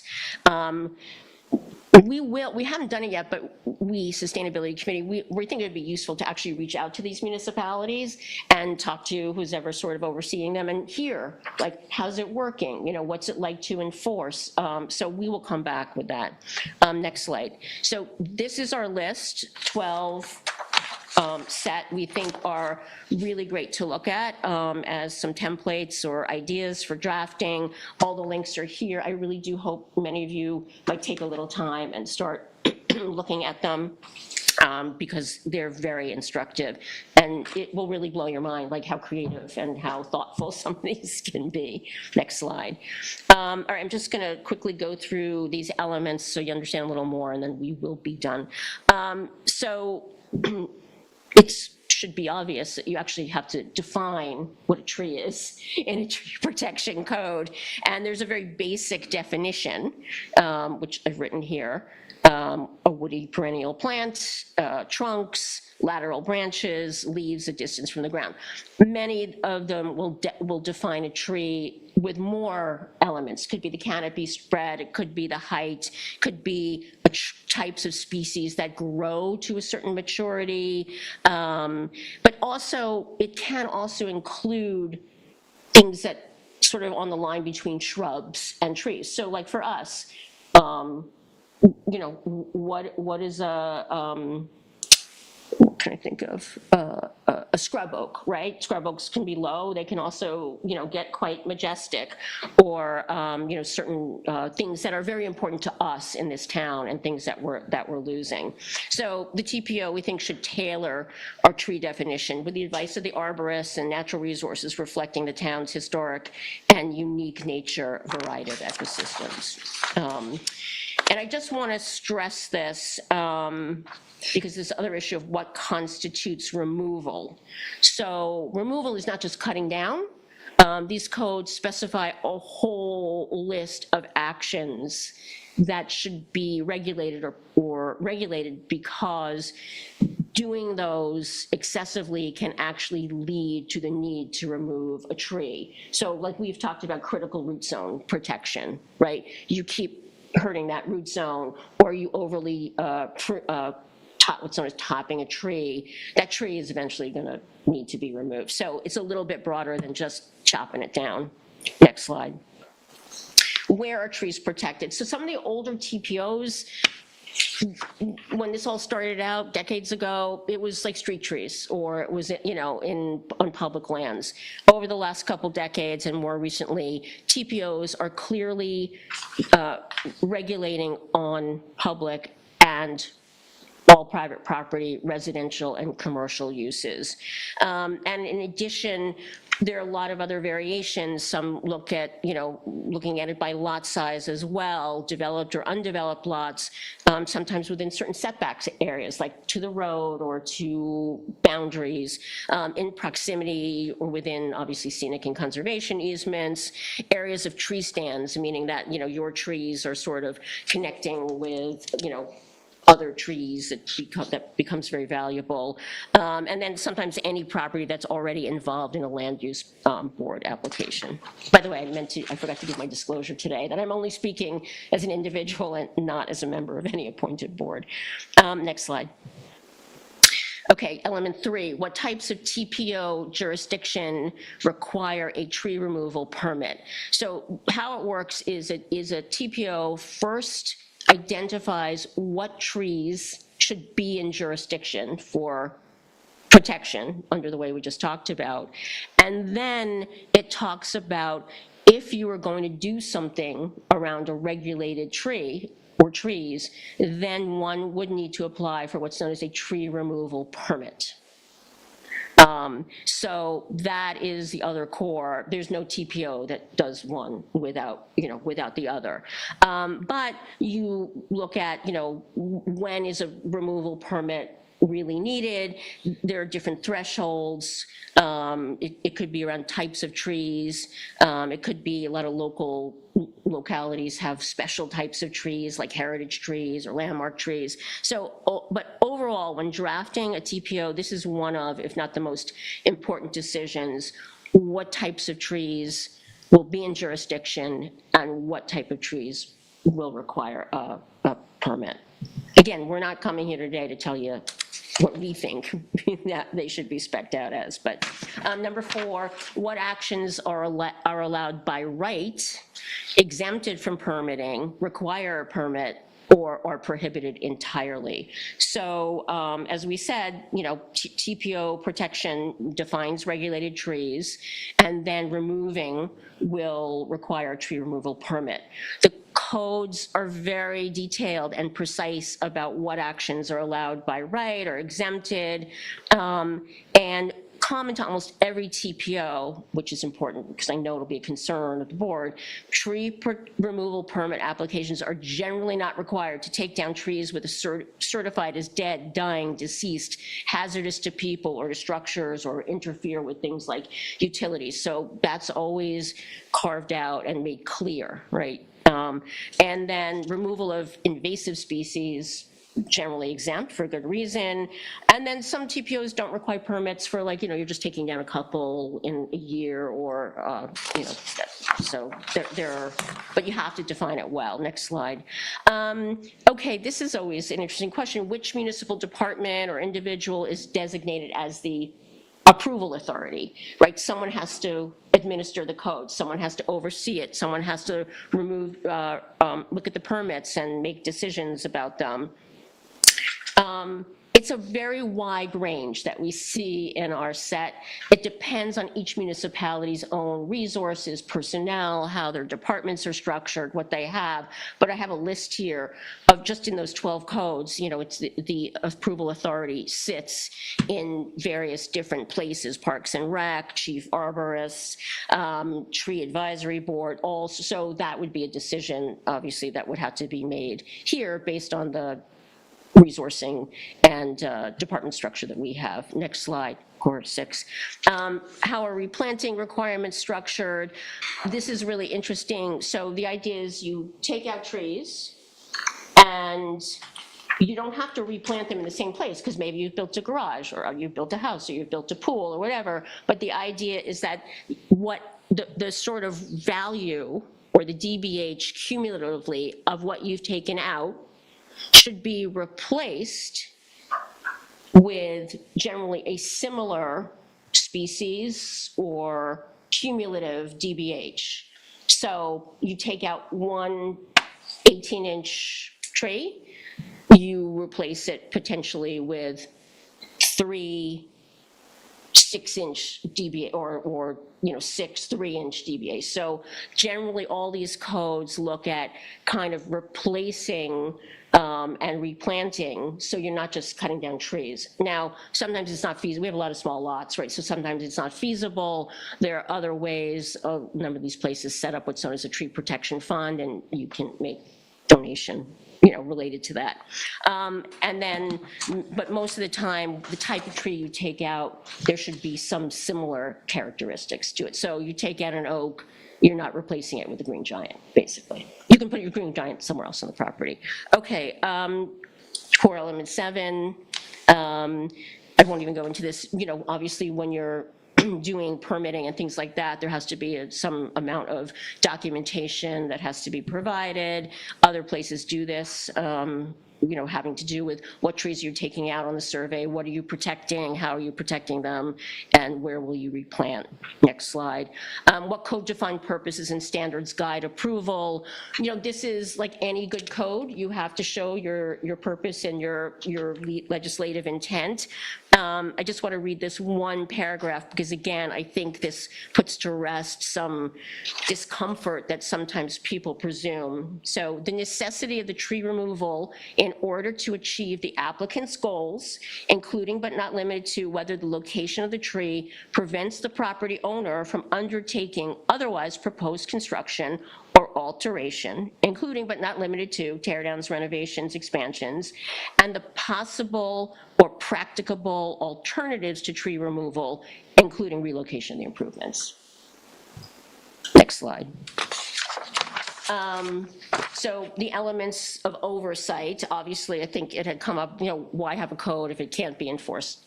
So basically, these towns are using 3 things. They're using fines.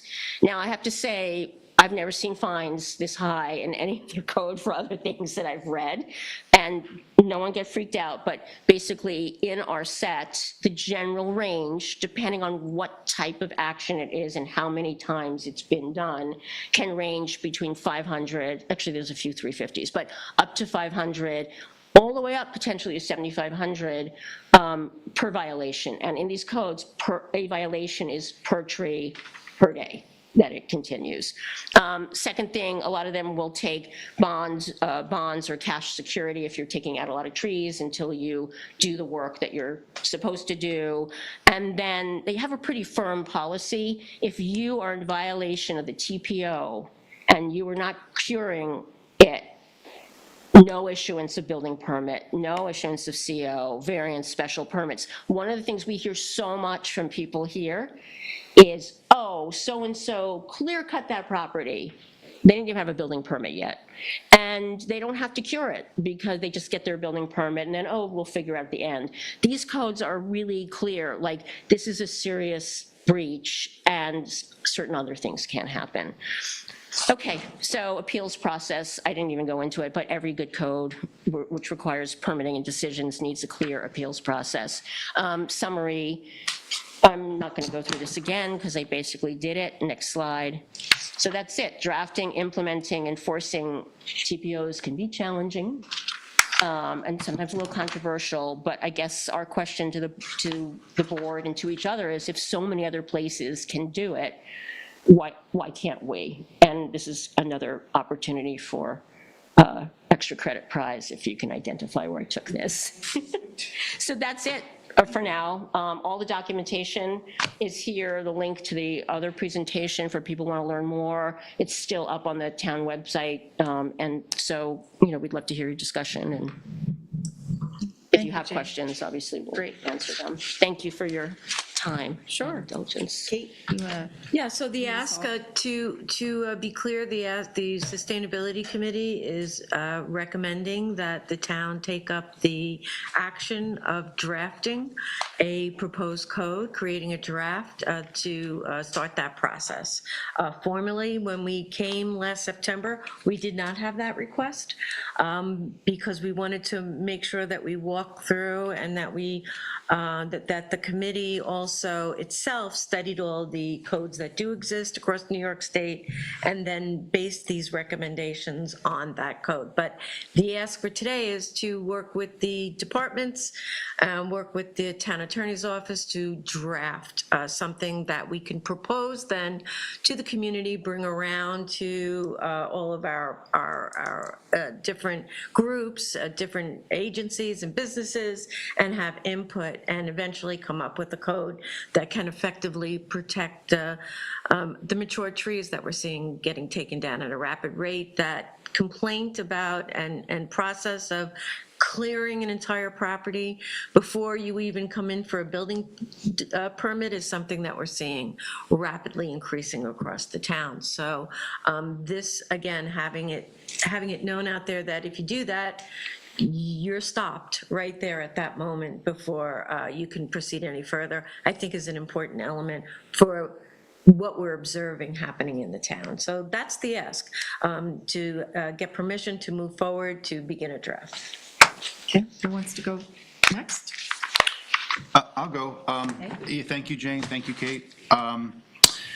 Look, I think we all understand and appreciate the importance of trees. I think that that's, very, very basic and obvious. I'm open to this. I think there are a lot of versions of this type of legislation that I could support, and there's a lot that I might not. There's not enough detail here yet for me, and I know that's not the intention, that it's a starting point. I just want to be frank with some concerns. I think that healthy forests and healthy plant life involves all different stages. And so I just want to be careful that we don't only prioritize large trees and plan around that in a way. Planting is forever, beyond the life of any single tree. And so I just think we have to be careful on balancing. If you're deciding where a structure goes and there happens to be, a large tree in that area, and you design the whole thing around not removing that tree, that can be problematic down the road. But that's a hypothetical, but I just want to make sure. I'm also just, regulations are very important. We live in a beautiful place because we have strict regulations and have kept it beautiful. But I also just want to, on the flip side, understand if you're somebody who is trying to, build something or add to your house, I want to make sure that the regulations are also respectful of, practicality and how people are able to, accomplish things. We all, I think, respect trees, and we've probably all done something that led to a tree removal, on your own properties someplace. I do think it's a major problem, clear cutting and revegetating. I think that happens all the time. I think we've made some positive steps by requiring people to barrier off the building envelope, because things sprawl, and it is not the same to do a re-veg plan when you clear cut virgin forest. That's for sure. I also have great concerns about people who clear in the right of way. You have a small lot and you clear your whole lot, and you clear area that's not even your own. I think we should be very aggressive about that, because it's just obvious to me that should not be allowed, and it's not. And I don't think that there are real repercussions. So I'm open to this, and I realize that any sort of skepticism won't be well received by some people, because trees are so special and important. I just want to acknowledge that how you do this and the way you implement it is incredibly important. We have a lot of regulations. I hear a lot from people about how sometimes it can be difficult to work with, East Hampton because of our regulations. I want to be careful when you add one more that it comports and is consistent with the others in a way that, practically speaking, people are able to, live their lives. Thank you, Ian. So thank you. So I would support investing staff time into determine what staff first is going to be into looking forward into draft code. But I approach this also with skepticism, as I did for when we looked at the GFA. I said that pretty bluntly. I might not like the first draft, second draft, third draft. See where we go. What Ian was mentioning was something that I've been thinking a lot, is that there's different agencies that determine what you can do on your site plan or on your building envelopes, and that might be anything from jurisdiction to wetlands to Suffolk County Health Department needs for septic system sightings, slopes, and other such. So I would want to make sure that gets fully vetted out in the steering committee on this also. Going back also into how we are our energy efficiency code on there, and we need solar on there. This is extremely important for everyone to get their HERS rating and get their solar in there, but sometimes you might need to remove a tree to make sure you are able to get workable solar panels on there. I think that could all be worked out, but we need to have that frank discussion here also. I really enjoy where you're overemphasizing if a tree does have to get removed, that there's a replanting schedule, a replanting design for that. That's creative. I didn't think about that, and that's very creative. How you look at, a caliper and the aggregate of the aggregate of the trees replanted might meet the aggregate of the caliper coming down. That's interesting. There also. I have a couple issues I would, if we do move forward on this, the board that I would like to look at is, first of all, we were an agrarian lifestyle, right? Where trees were pretty much taken down and trees have been growing up in the last 70, 80 years. Montauk, if you look at any of Montauk, right now it's grasslands. And now there's trees have been grown up, but how that affects the code is that we have sections in the code in which is pre-existing non-conforming to clearing. Why? Because mostly ag lands. Well, how's that affect it now? How do you stay pre-existing non-conforming? What's that definition going to be in any type of potential TPO? Also is, if you're under 10,000 square feet of a lot area, you can clear all then too. And how are we going to look at that? Personally, I would like to look at that then too. It doesn't necessarily limit what you can do on your property if you have a very creative design or you understand your landscape. It stays away from just clear cutting, and then designing. How can you design with intention? And intention for, to me, a lot of it, it's not just the environment, but the character of that neighborhood. And two, do we prioritize protecting trees in the front yard compared to the backyard? Because we are trying to protect that character of the neighborhood. So all those, if we can requests that they get discussed, that'd be great. I also think we need to bring in professionals outside. First of all, you also mentioned looking, sorry, Jane, I know you're going. No, I'm taking notes for us. The committee recommended or requested potentially talking to other municipalities to see how enforcement worked completely. All right, no need to reinvent the wheel here. If it's already going someplace else and they found out that this is not working, I fully do that, fully would recommend that. I also would recommend pulling in, I know we have town arborists, but this might not be their specialty. I fully recommend bringing in maybe even from the business committee, but also maybe from other tree specialist arborists that we see in the community that can give them their advice. And I think there's plenty that would be willing to help.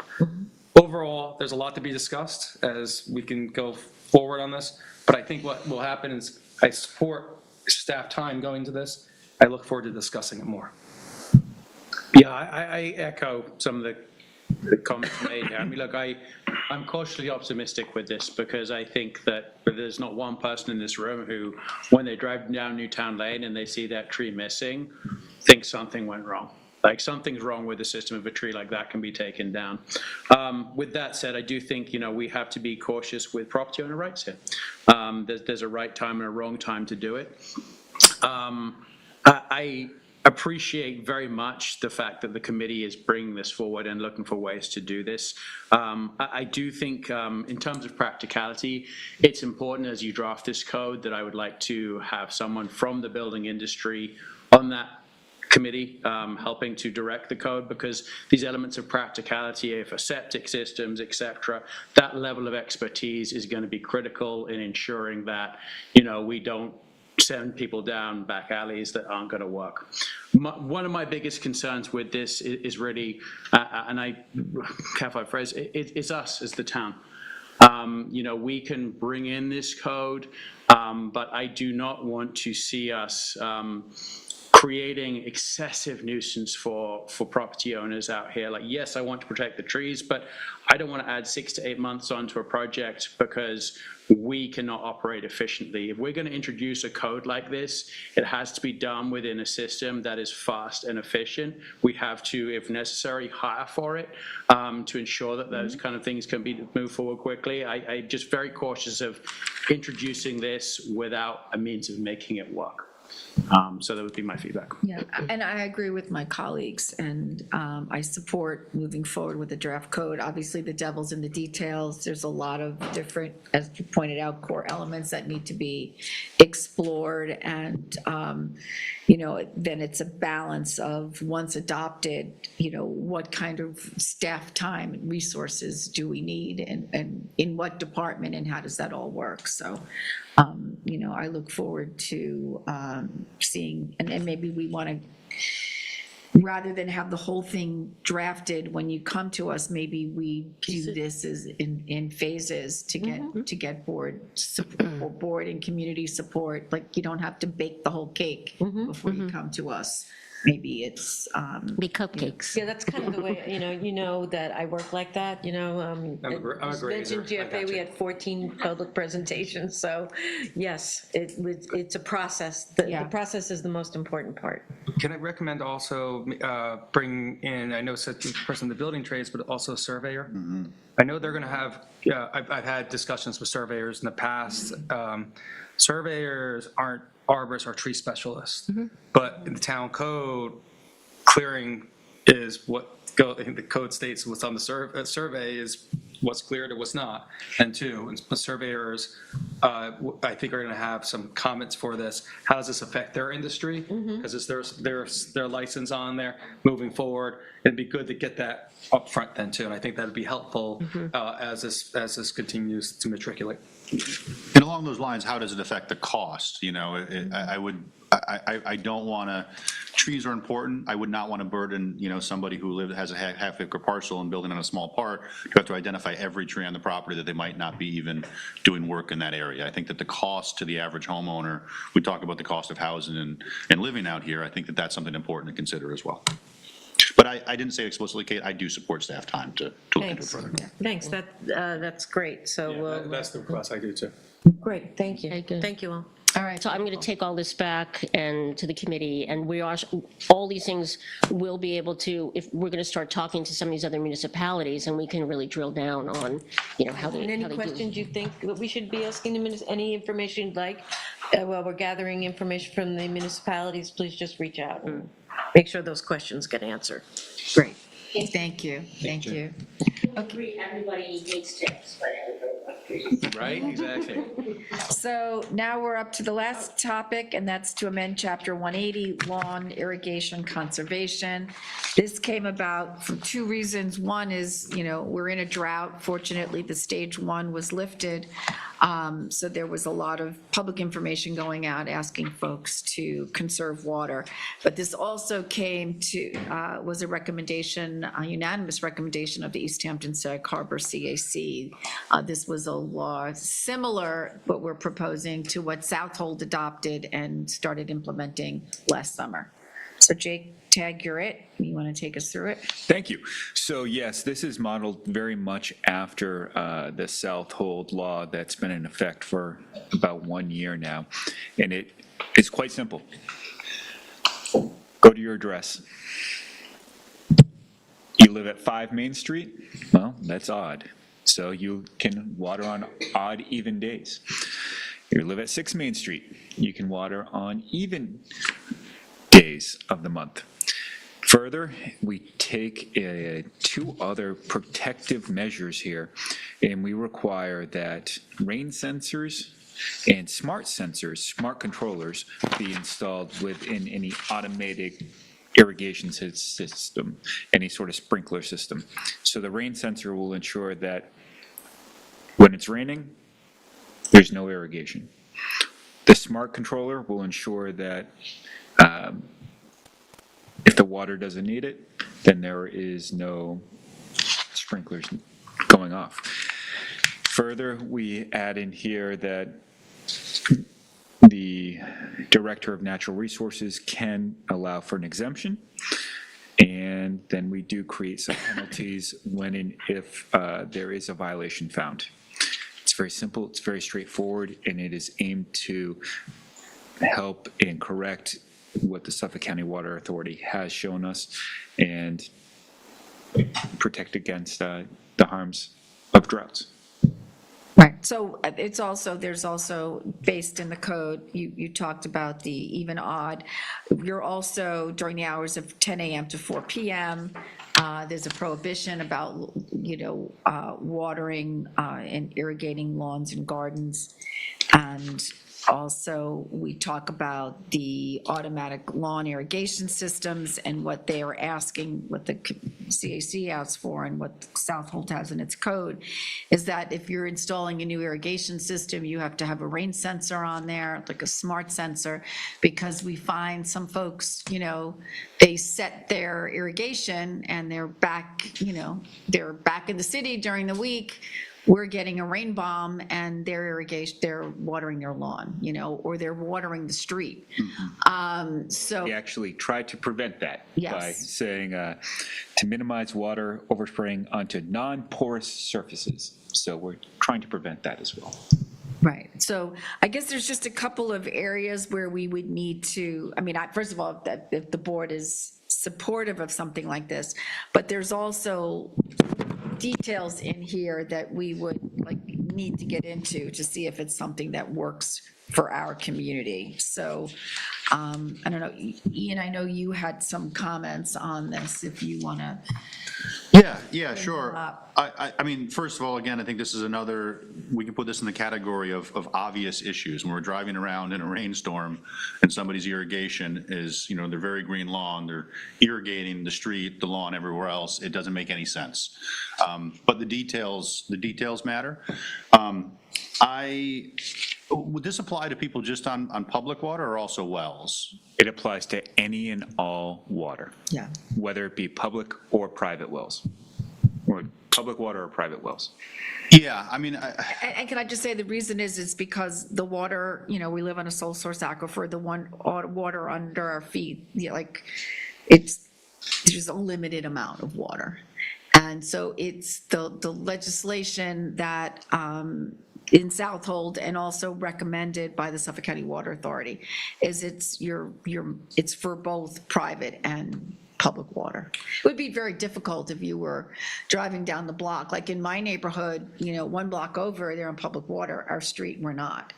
How would it even get enforced if you didn't know who was on public and who was on private water? But the fact is, water is a limited resource. It comes from the same source, whether you have public water or you have private well water, the water is coming from exactly the same source.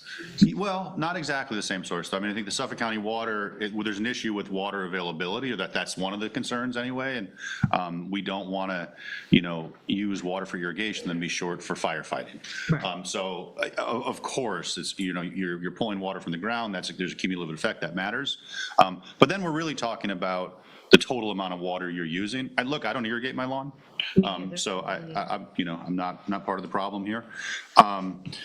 But in this case, this one time, just this once. So I do worry about, are we targeting what we're trying to target? Because I think that, just look at the calendar. Some people work and the one day that they're off are Sundays, and maybe that's when they do the yard work. Well, that's going to be an even day one week and an odd day the next. That's tricky. I water my plants. I do have planters and I have, gardens, and I do that. It's usually not between 10 and 4. But is it allowed with a hand hose watering? Would that be allowed? Yes. Yes, because that's not an automated. Automated, okay. It says, the code section is for automatic lawn irrigation systems. Okay. It doesn't address hand watering. And I think that the rain sensors make a lot of sense in general. I would just want to make sure that the cost and the difficulty and the, how they perform and whether they function, that's all. I'm not familiar. I don't use one. I don't have an irrigation system. But we just want to make sure that those, because I feel like so many of the things that we do, we have a very, there's a lot of different things happening in this town. There's very, very fancy homes and extreme wealth with incredibly intricate systems, and maybe it's no problem, but I also want to recognize people who have lived here for a long time or lived more, more modestly, and that we aren't requiring some technology that they wouldn't normally have access to. I mean, that might not be a problem at all. I'm just sort of flagging it as a concern. So it's going to go on Amazon and. So rain sensors are very inexpensive. I don't know about smart controls, but a rain center, depending on the type you buy, it could be well less than $100. But I think I understand what you're saying, but I don't know anything about, because I don't irrigate it as well. So I don't know anything what a smart controller is. I have no idea what that is. I'm going to fess up. I use an irrigation system, but it's for my vegetable garden. And, it's great because you don't have to have that concern. I assume that, look, it's my veggie boxes are across my yard, but they're on my lawn. So would I then stop watering them in that scenario, or go to a odd even day? I'm at 200, so I'd be on an even day. Does that count under this, or is this just lawns? I appreciate this entirely when regards to lawns, because they don't really serve a practical purpose beyond recreation in yards. I mean, that's not entirely true. There is some habitat associated with them, but relatively speaking, there could be better things growing there than lawns. So for a lawn to dry out, it will survive, it will likely grow back. Okay, I'm okay with minimal watering there, but does this also include flower beds, vegetable gardens being watered? That would be kind of one of my key questions. That's for us to decide. Right. We're drafting the code. Right. So there is an exception, agriculture can irrigate every day if they need to. So we could have it, part of the exception could be vegetable gardens. Right, exactly. Could be, Yep. flower beds. And is this- That's for, Commercial and residential, or is this just residential? It's for residential. If you look at page 3 of the code, under section 4, applicability, this law shall apply to all residential and commercial uses except any agriculture use. The term agriculture should have the same definition as provided in the zoning code. This law also applies to private well water usage and Suffolk County Water Authority and local water district customer usage. Because I would say that some of the worst culprits that I see out there are municipal properties, be it fire districts, schools, even us on occasion. Like, we're the ones doing this. So I think that if we're going to push this onto others, I want to ensure that we're doing this ourselves on all our properties. Yeah, I mean, we have been, just so you know, when we had the drought in July, we actually stopped watering except for, I think it was 2 ball fields, Lions and Terry King. We're not watering between 10 a.m. and 4 p.m. because you're watering and it's evaporating. Right, exactly. Now, the timing piece, I like middle of the day, it doesn't make any sense to water. I don't have any issues with that. It's just, the restriction and just really kind of clarifying, like, look, is this lawns? Totally supportive. If it's people's flower beds or vegetable gardens, slightly less supportive. So What about golf courses? Well, exactly. I mean, the amount of water is massive. Huge amount of water in golf. Yeah, but I mean, golf course, huge amount of work, huge amount of expense. You lose your course too. And I know there was caveats and leaf blowers at times for golf courses also, but there are multiple golf courses in town that water daily, but they are so specific to their watering schedule to make sure there's not fungus on it. I think we have to look into that. Sure. And probably a stupid question, but just to make sure that timers, I know of certain timers that are set to go by day of the week, but that doesn't line up with odd even. So just to make sure that the technology matches what we're asking. I'm sure that it does, but. Even if it does not, I water my lawn too, and it goes off every day. But we also have the option of turning it off and on and making it whenever we want. So for myself right now, like the rain sensors just make complete sense. I mean, I got pet peeves. First of all, wave at me if I allow you to cross the street in front of me. That's it. Your head knob, something like that. And Or let them make a turn. something, just anything, And then seeing a lawn being watered in a rainstorm it's just infuriating at times. As far as even odd days, I'm not necessarily, I've sold it. I understand it. We have a family property that has irrigation on every other day. So even or odd, I don't know what it is. But I also didn't have any money to put, after I built my house and now with kids in college, to put irrigation and I hand water. But I also really enjoy my gardens. I enjoy a nice green grass, and I enjoy my gardens, my flower gardens. They look great right now. And so it's a little bit challenging for me to say this because I'm coming from a side that my own personal opinion on that is I like a lush garden. But you're hand watering, so you're not, you're not a. I just want to know if watering every day, I appreciate it. every Just let other me just day impacts finish. that. I just try to finish my thoughts. So I'm trying to come from not just my own personal thing, but people that are like me that actually enjoy lush gardens or have residences on there that might not have to over water but they do it with an intricacy of design of their watering plans. So that's where I'm just trying to put in the back of my head to what works best from this section of the population that enjoys lush gardening like I personally do. And that's what I'm just trying to work through right now. So sorry to interrupt, but that's one. Yeah, so for me, chemalons are not worth anything, including the chemicals that you're putting on it. They do nothing. The amount of chemicals that you need, all processed into our water supply. We're running out of water. I think it's important to note that we are running into more and more drought situations, and we're running out of water. And it's our drinking water. And for me, the idea of putting drinking water on a chemical lawn is just a total waste of, beyond a waste of money if we're going to talk about people saving money. So I don't irrigate, I don't fertilize, I have beautiful green, whatever it is. It is not brown, it is green, it's established. My dogs are running around all over it. I have golden retrievers, we enjoy it, there's still ticks on it. And it's just the same, but it doesn't have any chemical use. And everything I've learned about that, I did learn from Edwina Bangal and Perfect Earth Project, who has a great education program on what you actually do need to have those lush and beautiful gardens. I don't think this applies to gardens. I have a problem with this code for enforceability, and who's going to, go up and down each street to see who's an odd house number or an even house number and when they're watering. That's my concern, is this actually enforceable? Yeah, and I'm not saying I don't nitrogen load at all. You can get lush gardens without nitrogen loading, but you do need water on there. But I agree with you about enforcement too, Kate. Yeah, so That's my problem. I talked to Russell a little bit about this, Director of Code Enforcement. I think it would make more sense to put this in the BAA. Okay.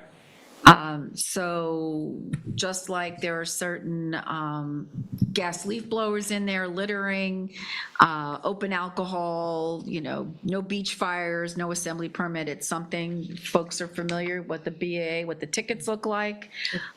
Maybe you should say that. Bureau of Adjudication. Administrative Adjudication.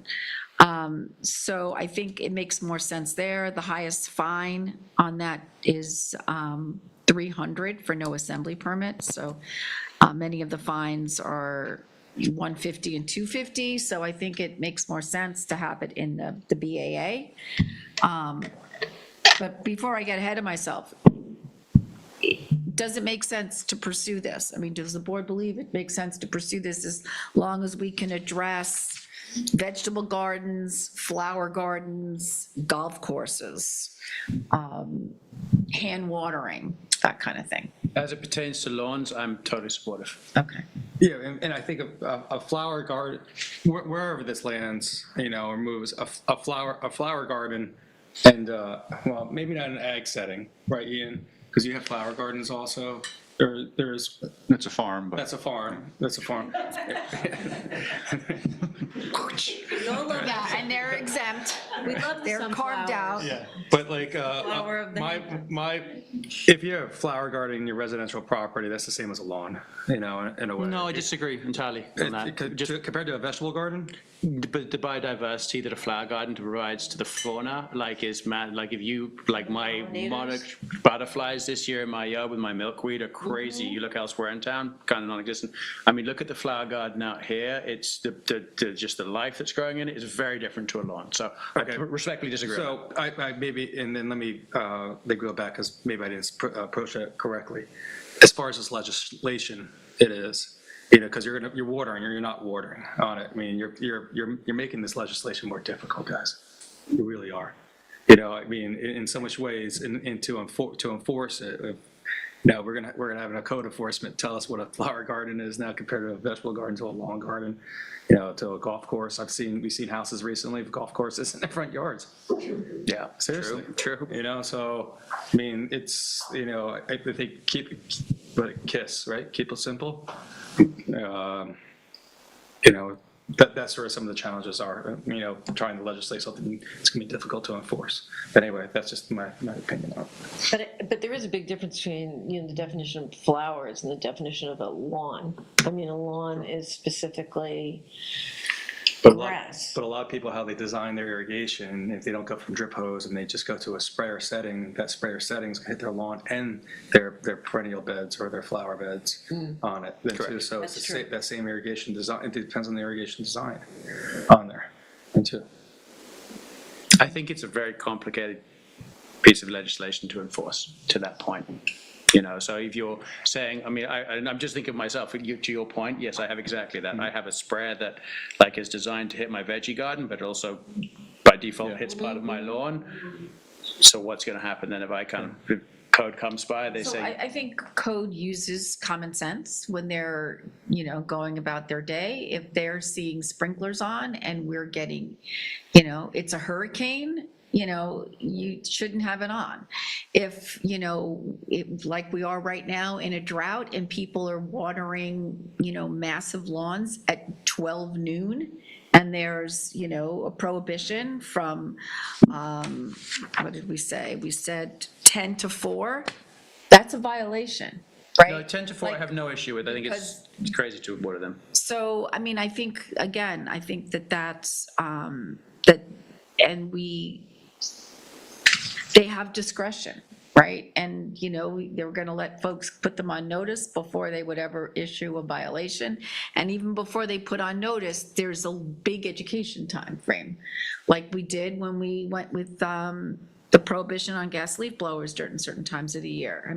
We educated first, we gave notice second, and then, we violated. I don't see code enforcement driving through the G streets in Montauk looking for people because they want to write them a ticket because they've got they're watering the street. But if it's chronic and they're watering the street every day of the week at 12 o'clock when they drive through there, well, then I think it's, there's an opportunity there to educate someone, so.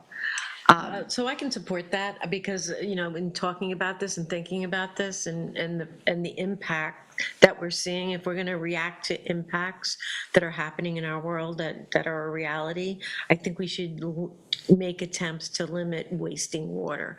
And I think watering a lawn with drinking water, is not the best use of that water, specifically when we're facing so many droughts and running out of water. I do think it'd be worth asking professionals or experts too. The 10 to 4, I agree that ban makes sense generally, but I think during establishment periods, it might be necessary. I think there's times where people are watering multiple times a day.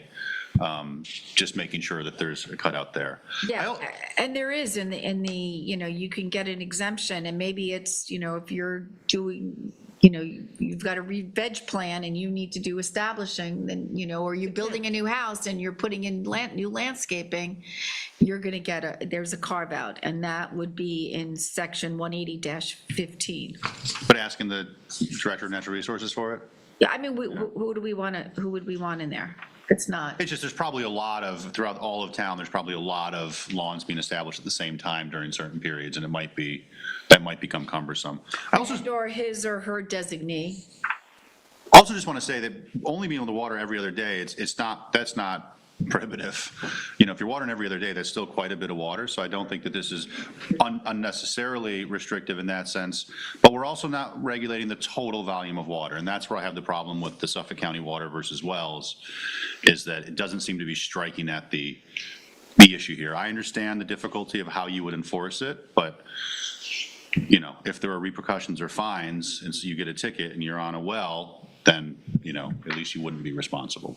No, I think it's one of those things. Look, the right thing to do here is kind of clear. Don't put your irrigation on between 10 and 4. Minimize your watering. If it's a drought going on, don't water your lawn. Pull back. The question is how big of a problem is this that we need to legislate for it? Yes, I say that we see it on occasion driving by, and is that really where the main water loss is coming from, is from these irrigation systems? So Suffolk County kind of said that to us, like, look. Well, I don't, that's the water hogs, That's their right? big, That's the thing big is thing. It's every other day. irrigation is what's the putting the drain on our water supply. But they also say that their recommendations for watering based on their water supplies is we'll only water every other day and use a rain sensor. I mean, most of what's in this code comes directly from what their recommendations are. I think functionally too, overwatering your lawn is bad for the lawn. Correct. So if you want a beautiful lawn or gardens and stuff, I'll speak for the flowers and grass. By overwatering it, actually, you can do more harm to it if you start watering every day. I don't personally do that either, but anyway, just wanted to mention that too. So do we want to pursue this and build in the conversation we just had? Yes. I'm a yes. I'm challenged, and personally, I might want to reach out to Al or someone up in Southold. Sure. See how that's going. Sure. From the enforcement side of it. But there is elements of this, yes, that make sense to me. But on a whole, right now, I'm not there yet. Okay, Ian? I mean, I'm skeptical, but open-minded. Okay. Well, I just don't want to say pursue it, and then ultimately, I mean, I have all the concerns that I just mentioned. I also understand the problem, so that's where I stand. Okay, great. All right, so now we're up to liaison reports. All right, I will start off. Amagansett Citizens Advisory Committee met last night. Gerald Terza, who is head of the Village Fire Department and EMS, came to the meeting describing his then time as chief of the department when the Cove Hollow battery fire occurred. And just the follow-up that's been there since then, I would say just two kind of key pieces came from that discussion. One was just the general consensus among the committee and the attendees there that they would really like to have a public work session to discuss this matter. And then the other thing that was very concerning is that the absence of communication from Next Era to the fire department as to future issues going on there. There's not been any communication with them since the fire, so that's obviously of huge concern. Human Services, 24th September, I believe you all should have been invited. The Senior Nutrition Program's 52nd anniversary lunch will be taking place at the American Legion Post, so looking forward to that. Just the other issue to raise there, we are seeing significant parking issues around the lunchtime period at the Senior Center. This is just due to significant usage by the populace out here. We have had to move around some of the other events taking place there to manage that parking, but it's just something we have our eye on, and we have had planning take a look to see if we could build out more spaces there, but we are restricted by the site as it stands right now. Yeah, and when Diane came in for her budget meeting last Friday, she mentioned about moving programs and not offering programs during the lunch period so that it would help manage the parking situation there. Fire Marshal's office. This is some rather sad news. David Brown, our Chief Fire Marshal, has announced his resignation to the town's Chief Fire Marshal office. That will be effective August 31st. Alex Errico, who is the Fire Marshal number 2, will temporarily be taking on that role until we appoint a new Chief Fire Marshal. Thank you to David for his incredible service to the town over the years. He has literally shed blood, sweat, and tears in that role, and I wish him all the best in the future. Sanitation, just to let you know, we did the resolution last week with regards to new fees. That is now in effect, and that really affects construction debris going up to $210 per ton. East End Fire Chiefs, we met last week and we brought the Ordnance Director, Russell, to that meeting. That was in response to some of the feedback we'd received from the fire districts, just to code violations that they're seeing on sites as they are out there. So Russell, I thought, did a great job there at that meeting, just explained to them, what the best methodologies are for firefighters as they see these issues to get those issues in front of code so they can be addressed accordingly. So great job to him. Disabilities Advisory Board will be meeting next Friday at 1:30 p.m. The Arts Council will be meeting this Monday at 5 p.m. And the Business Committee is meeting next Wednesday at 2 p.m. Great, David? I just have three quick things. One of them is from John Rooney, and I want to congratulate Alexa Wolf and everyone that puts on the Travis Field softball tournament. The A bracket champions were the Raptors, which is the Daunt family team from Montauk. Got Montauk. There we go. The A bracket runner-up was Taste Our Sauce, which is I love the names. the B bracket champions was Bonic Vice, and the B bracket runner-up was Action Irrigation. This past year, the Travis Field Memorials Scholarship Fund gave out 6 high school graduate scholarships, 2 spring school 8th grade sports equipment scholarships, and then they donate to the Springs Athletics Program and East Hampton High School baseball program this year as well. So congratulations to all. I think it was hot and steamy out there, but good to them all. My next one is going to, from John Ryan and John Ryan Jr. This is about HLA, Hampton's Lifeguard Association, who participated in the National Lifeguard Tournament last week down in Fort Lauderdale. It might have been Fort Lauderdale. Yes, that is correct. It's written here. Keep reading, David. All lifeguards and junior lifeguards performed well at the United States Lifeguard Association's National Championship in Fort Lauderdale. Many of our juniors are top competitors, and some are national champs. Assistant Chief Thomas Brierly is in fact a national champion of the run, swim, run for the 30 to 34 year age group. Dylan Zucker was also selected for the United States Lifeguard Association World's Under-19 team and will be traveling to South Africa in November. Back here, our lifeguards continue that record rescues and keeping our water safe. HLA finished 7th out of 45 teams at this year's Nationals. So congratulations to all the girls and guys that did that. Just to let the town board know, I will be gone the majority of next week also, just taking care of some family issues. Needs. Thank you, David. Kate? Yes, I'm going to save mine for next week for a saving time. Okay. I'll be brief as well. Spring CAC meeting is canceled for next week. They won't have an August meeting this month. Ag Committee, which is typically on Thursday, is also, well, I say canceled, but truly they always take the summers off. So just a notification that won't be happening on Thursday. Property Management Committee met last week. I mentioned this in my last liaison report. I think there were a number of exciting updates on structures that we have that are being restored or renovated. Another thing that did come up though was the condition of the Brooks Park studio. It's fenced off, and there was the committee did vote to have that removed based on safety concerns, not permanently. It's not a judgment about whether that structure should ultimately be there, but just that even though it's fenced in, that people are still accessing it, and there's just concern about the condition of the building and whether it even could be restored in its current state or whether it would be a rebuild regardless of whether. I would just talk to that quickly. I will say that the committee in place, they have detailed drawings of what the structure is. There is basically an understanding that whatever would happen there, if that structure to continue, it would be a rebuilding kind. So I think taking it down is the right call. Okay. Yeah, I want to really separate those issues because I think that they're two different issues. Esli, do we still? We got to rhyme it now here. So what I think about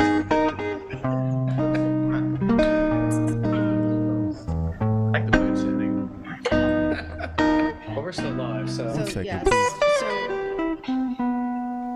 Oh, they got it. Okay, great. So LTV, we're good, right? Musical intellect. LTV, we're still good? I don't think they can talk. And that's all that I have. I got gone. You're muted. Well, they can't speak to me, right? No. Check. LTV, are we still broadcasting? Yes. That's Zach now. Are you hearing that? Yes, we are. We're trying to fix it right now.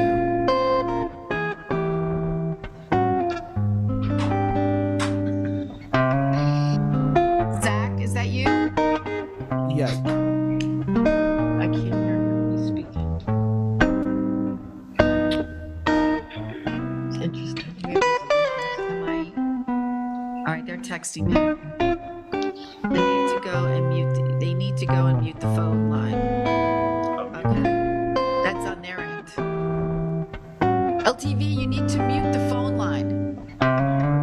The phone line? Not the phone line.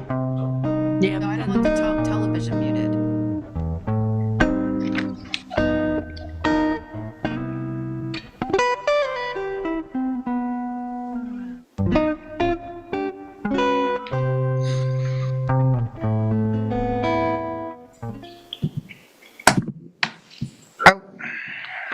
There we go. Are we good now, LTV?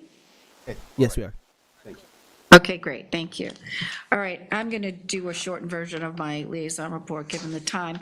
I just want to remind folks that the Latino Advisory Committee is having their first annual summer picnic this Sunday, August 16th, from 1 p.m. to 3 p.m. at the Maidstone Park Pavilion. This is a family-friendly community event. They're going to have food, music, free raffles, and we hope board members will come on down and the public will join us. Just wanted to give a brief update on the ongoing water contamination investigation. Yesterday, we met with the multi-agency task force I organized when we first learned of the contamination on May 29th of this year. We brought forward a number of questions that we have received directly from members of the community.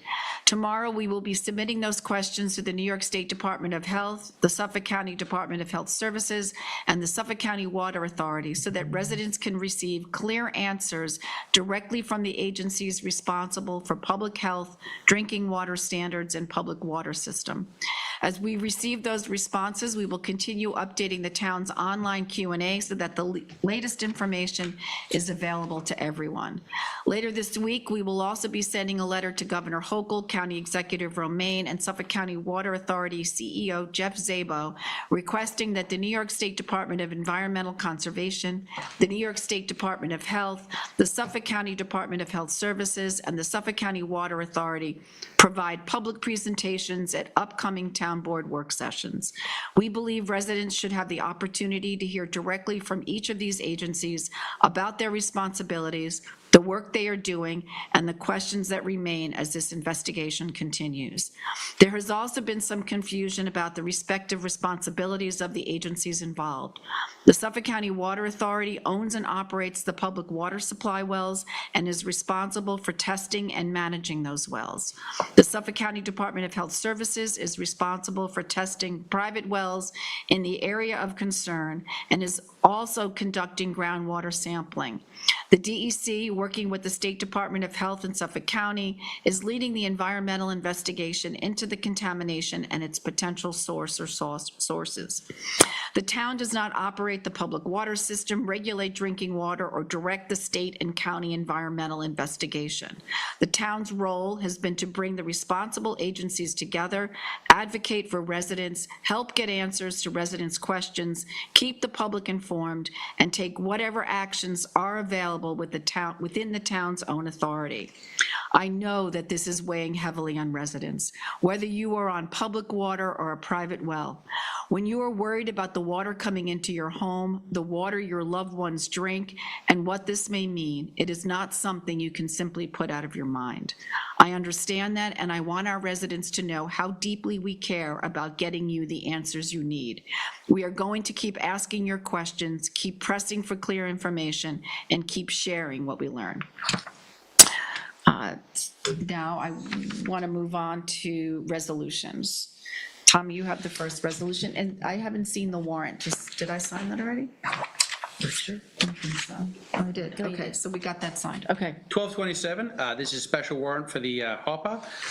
Be it resolved that claims a special warrant in the amount of $109,425.54 was audited by the town board, and the supervisor is hereby directed to pay same. Second. All in favor? Aye. 1228 is to authorize employee training for the fire marshal's office. Be it resolved that Fritz Riegi is hereby authorized to attend the 2026 fire investigator training class from August 31st, 2026 through September 4th, 2026, at a cost to the town not to exceed $2,700. Second. All in favor? Aye. 12/2029 is to authorize a payment to Suffolk County Water Authority. Be it resolved, the payment is hereby authorized and to be paid as such. A first charge of $2,235.11 and a second charge of $4,142.11 paid out of the 2026 budget lines. Second. All in favor? Aye. It's my privilege to offer Resolution 2026-1230. This is to approve a water quality deposit and drainage assessment for stormwater inputs into Swan Pond. And we are authorizing L.K. McLean's proposal dated July 9th, 2026, in the amount of $5,700. Second. All in favor? Aye. 1231 is to approve the East Hampton Trails Preservation Society plan for the former Bustamante property at 12 South Flag, 29 South Faber Street, and 100 South Essex Street. Again, this was presented at a work session on May 12, 2026. Second. All in favor? Aye. 1232 is exterior carpentry allowance for the Carl Fisher House Restoration Contract A, site and building work. We're extending it, cost not to exceed for $100,000 from, the request dated August 7th, 2026 for unseen issues dealing with the main wall of the house for sheathing, termite damage in the carriage house, and a change to the shingle coursing. Second. All in favor? Aye. Kathy? Oh, I'm sorry. I have resolution 20, my phone has been blowing up. You folks have seen me on and going back and forth with LTV today. Resolution 2026-1233 is to accept the resignation of a part-time court officer. Gabriel Grenzi has resigned from his position effective retroactive to August 7th. Second. All in favor? Aye. Then I have Resolution 1234, which is approval for reimbursement for the Montauk Music Festival cleanup deposit for 2026 in the amount of $750. Second. All in favor? Aye. I'd like to make a motion to go into executive session for CPF, personnel litigation, and advice of counsel. Second. All in favor? Aye. Thank you. Can we say 3:15? Yes. 3:30? Yep. Which, 3:15. 3:15? Okay. Do I have a motion to close? Motion to close. Do we did that already? Motion to go into executive session first. Yes. We did that already? Yes, we're set. Okay, sorry.